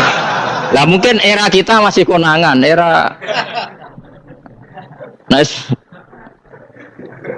Lho nak wali songo karuan ana buktine sejarah secara silsilah. Lah nak sing ra jelas-jelas iki. Mulan cara kula putune wali kudu alim biar urut. Lho saya itu punya catatan sampai Sunan Kudus meskipun lewat ibu, lewat nasab ibu. Tapi supaya penting. Pentingnya tadi, saya masih punya kitab milik buyut saya ke-7 ke-8. Itu berapa coba? Berapa orang itu? Itu setiap saya buka itu langsung putus saking lamanya kitab itu. Sehingga saya tahu itu tradisi nenek moyang saya. Enggak mungkin nenek moyang saya seneng keris, seneng jimat. Nyatanya yang goni lemari ini mau ana kitab. Mbon ane goni mana keris kan. Artinya ini penting. Ibrahim juga gitu. Ibrahim itu ngendikan dengan anak putune tinggalanku yo Ka'bah iki, sucikan Ka'bah dari kemusyrikan. Antohiro bidali ta'ifina wal akifina war rukais sujud. Sehingga orang ingat Ka'bah itu ingat apa? Dipakai kiblatul musallin. Kiblatnya orang sholat. Lalu orang sholat itu orientasinya apa? Adalah tauhid. Berarti Ka'bah didesain untuk kiblatnya para ahli tauhid. Harus terus kita buktikan terus setiap sholat mustaqbilal kiblati dan saat sholat kita melakukan tauhid. Jadi terus sejarah berkesinam. Tapi andaikan sejarah pelakunya salah ketika Ka'bah dikuasai Abu Jahal, Abu Lahab, kemudian didesain pinggirnya Alata dan Uz, maka seakan-akan Ka'bah jadi sentral kemusyrikan. Makanya ini penting. Jadi lalu sejarah ini gimana? Ya terserah pengelolanya kan. Mulane wali urip mesti didongakno wali mati mergo sing iso njaga khazanah iki wali urip. Paham sing kula maksud? Jadi ojo bayangno Mekah iku sampean kalah, nak Mekah kalah terus Ka'bah dikuasai Abu Jahal CS misalnya. Sing jenis maksudnya. Orang Abu Jahal tangi meneh mboten malah repot kabeh. Nah di sini ini pentingnya Quran. Alhamdulillah wong Islam diwarisi oleh Allah Quran, kitab la yatabaddal wa la yatakhayyar. Kitab yang enggak akan rubah, yang enggak ada matinya. Sehingga suatu saat misalnya Ka'bah kok pinggirnya berhala, kita tetap nganggep itu tradisi yang salah. Mergo sing jenenge Ka'bah iku antohira bidali ta'ifina wal akifina war rukais sujud. Ka'bah adalah tempat yang harus steril dari salah guna, jinggo kemus. Jadi barokah Quran sebagai teks yang enggak hilang, kalau suatu saat ada perubahan tidak seperti yang kita saksikan sekarang, kita ngikuti Quran. Misalnya Ibrahim, senajan to makamnya di sinagog misalnya, Yakub makamnya di sinagog, kita tetap yakin mereka adalah ahli tauhid.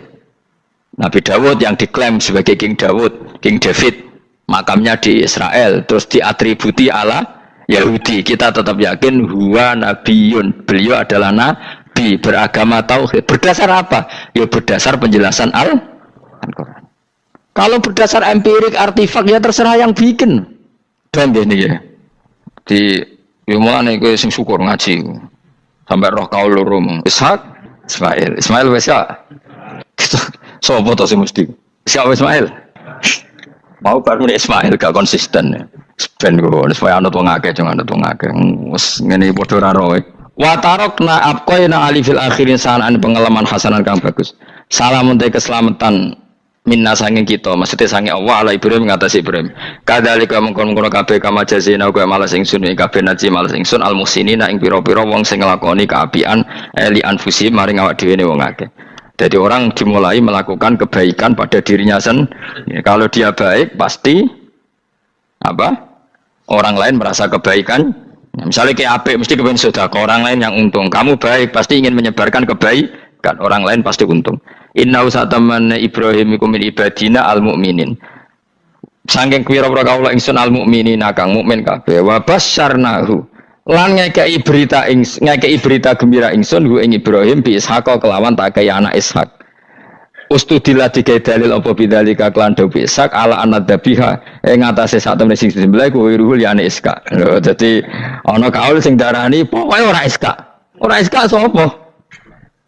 Ya Ismail. Jadi Imam Suyuti ngotot Ismail, sing nyarai Jalalain Imam Sawi ngotot SK. Iki partai Jalalain apa Sawi? Lu Jalalain kaos kadung kaos Jalalain dulu. Yes pokoknya Nara Ibrahim kan agak Ismail ya. SK tidak mungkin yang lain iku wae sing ngono wae kok ribet. Sing jelas niku ana sing disembelih. Jenenge Nara Ibrahim, sapa? Ishak Ismail. Sing nyembelih jelas Ibrahim, nah niku jelas. Aduh. Repot. Dadi wong alim dadak. Kula nate maca mobil mangkel nganti saiki. Susah dadi wong waras, tangan-tangan kok. Ya bener ya. Lah wong gendeng ora tau mikir. Dadi aku tahu dendam mbek tulisan mobil mesti tok-tok. Gelem ra gelem kan maca ning ngarepe. Susah dadi wong waras. Aku pertama eskal. Engko waras kok susah. Tanganan iya wong gendeng kan gak tau mikir. Mulane kena susah berarti waras. Nak tau mikir berarti. Jadi mau nak roh khilaf berarti wong alim. Nak roh khilaf berarti wong orang alim. Saiki wis roh khilaf berarti alim. Masa Rasulullah jadi nabi itu 23 tahun. Terus sampean ingin ngaji paham dalam 1 jam, itu keangkuhan. Jadi Rasulullah itu jadi nabi itu 23 tahun. Tapi orang ingin memahami Islam, nyewa kiai, diatur lagi itu kalau nggak pernah sepuh itu dosa, itu jelas itu. Itu 1 jam ingin paham. Saya punya sekian cerita ini Maulidur Rasul Shallallahu Alaihi Wasallam. Itu dulu zaman Nabi itu ada ayat yang Jibril jauh-jauh dari langit turun ke bumi hanya membawa 1 kalimat. Sehingga syarat seorang mufassir itu termasuk tahu pertanyaan kalimat apa yang hanya 1 diturunkan Jibril, yaitu kalimat minal fajr. Jadi dulu awal-awal Islam itu ada ayat kamu makan wakulu washrobu hatta yatabayyana lakumul khaytul abyadu minal khaytil aswad. Jadi kalau malam puasa itu orang boleh makan selagi melihat benang putih sama benang hitam itu belum kelihatan. Tapi kalau sudah kelihatan mana yang hitam, mana yang putih, berarti otomatis imsak. Itu sahabat entah saking lugunya, itu ya benar-benar pasang benang hitam sama putih, dia makan. Nanti 1 jam dari makan misalnya diintip lagi, kok belum kelihatan makan lagi. Mungkin yang istrinya cantik ya kumpul istrinya lagi, kalau tidak cantik ya sudah tidak usah mungkin. Gitu. Sampai itu jadi perilaku sahabat berhari-hari. Ketika dilaporkan ke Rasulullah, Rasulullah itu tertawa-tawa. Kok ada begitu? Baru Jibril datang menerangkan minal fajr. Jadi benang hitam artinya masih malam, benang putih maknanya sudah fajar shadiq. Itu lama sekali. Saya terus mau cerita tentang sanad-sanad ilmu. Jadi Nabi itu 23 tahun. Dan itu tidak gampang, ada fasenya. Bahkan ada fase Nabi itu harus as-sukut anil mungkarat. As-sukut anil mungkarat itu diilmoni oleh pakar-pakar usul fikih. Apakah as-sukut anil mungkarat itu berarti mengikrari kemungkaran? Apa takhirul bayan?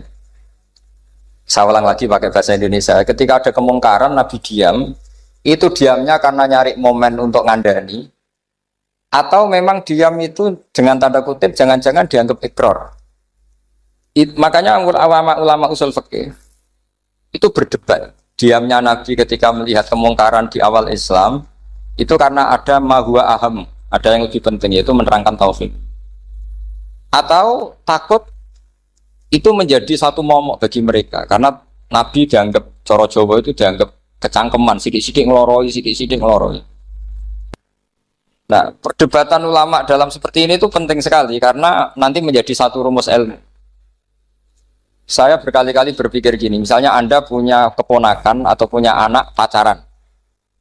Ada Pak D yang keras sekali, mesti marah. Itu nanti ponakannya nggak sempat dikandani karena main saja nggak berani, mesti Pak D itu marah. Karena ini Islam garis keras atau garis lurus atau apa nggak tahu. Pokoknya punya garis. Terus ada kelompok Islam yang nggak punya garis, ya nggak punya karakter. Ponakannya pacaran ya santai, malah kenalan pacare ponakannya. Cantik kuliah podo ini. Sehingga ponakannya merasa terjustifikasi. Berarti pacaran nggak apa-apa, wong paman saya nggak marah. Natijahnya pasti sama. Yang terlalu mudahanah, yang terlalu baik, hasilnya tidak didik sama sekali. Karena seakan-akan mengakui bahwa itu tidak apa-apa.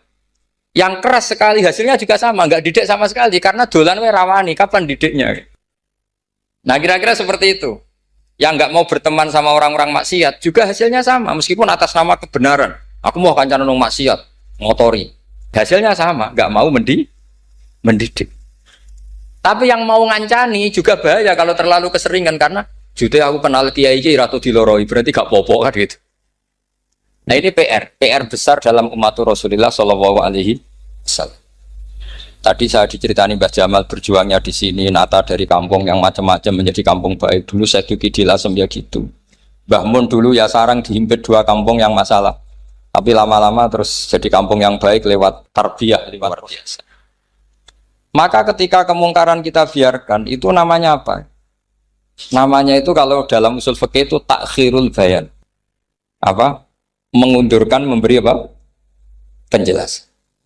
Karena sekali tidak dengan definisi ini, nanti takutnya dianggap al-iqrar alal mungkar, dianggap ngakui pemungkar.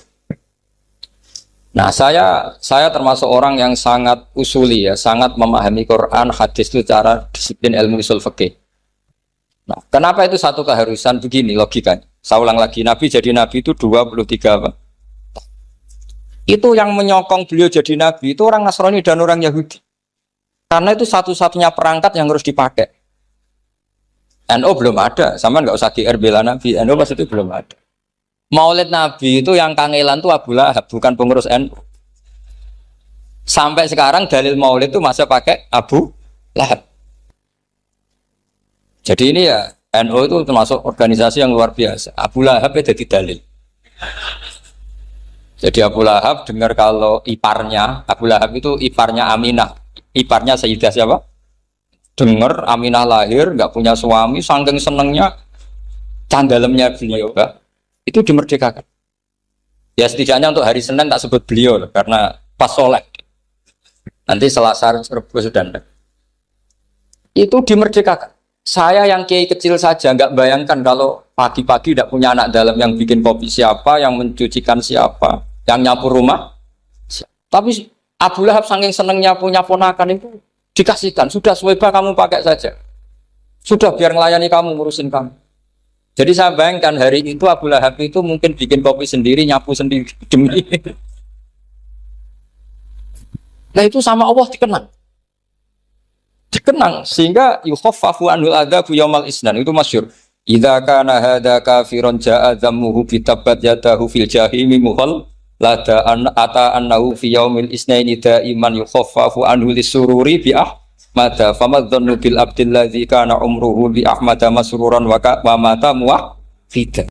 Ini Abu Lahab yang kafir, hormat Maulidur Rasul saja dapat takhfiful adab, apalagi yang mukmin.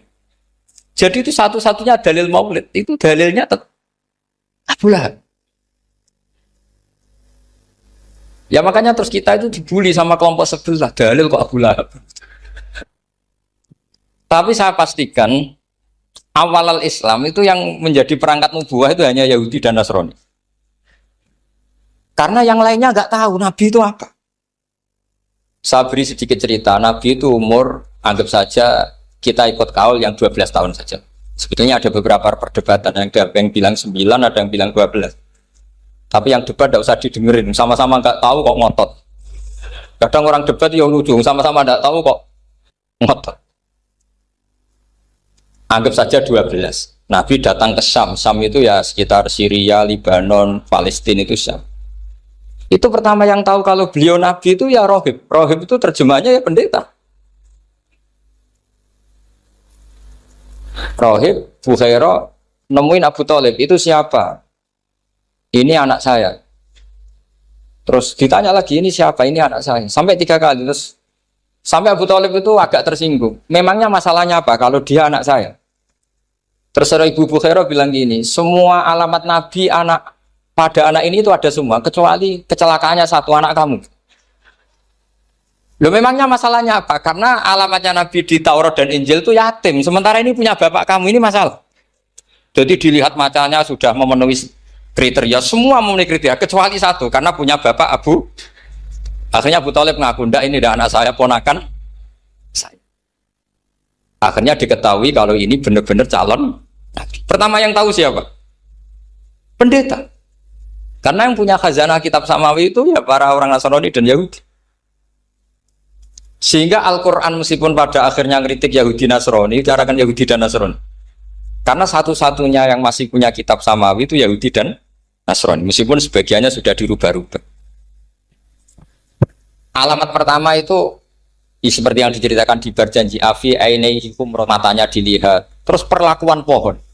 Saya pernah di pohon itu, pohon nubuah. Itu umurnya ribuan tahun. Itu kalau Nabi duduk misalnya di arah barat, matahari dari barat, normalnya akan kena kesetrong matahari.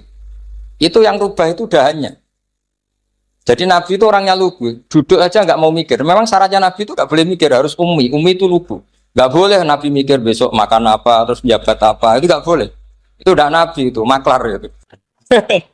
Nabi itu nggak boleh mikir. Makanya Quran nyifati Nabi itu makun tata dirimal kita bualal iman. Kamu itu tidak tahu kitab itu apa, iman itu apa. Jika Nabi itu nggak bisa jumpa pers, nggak bisa. Nabi kok memaklumatkan wasata di mana, nggak bisa. Nabi itu justru bagus keliru pertama jadi Nabi.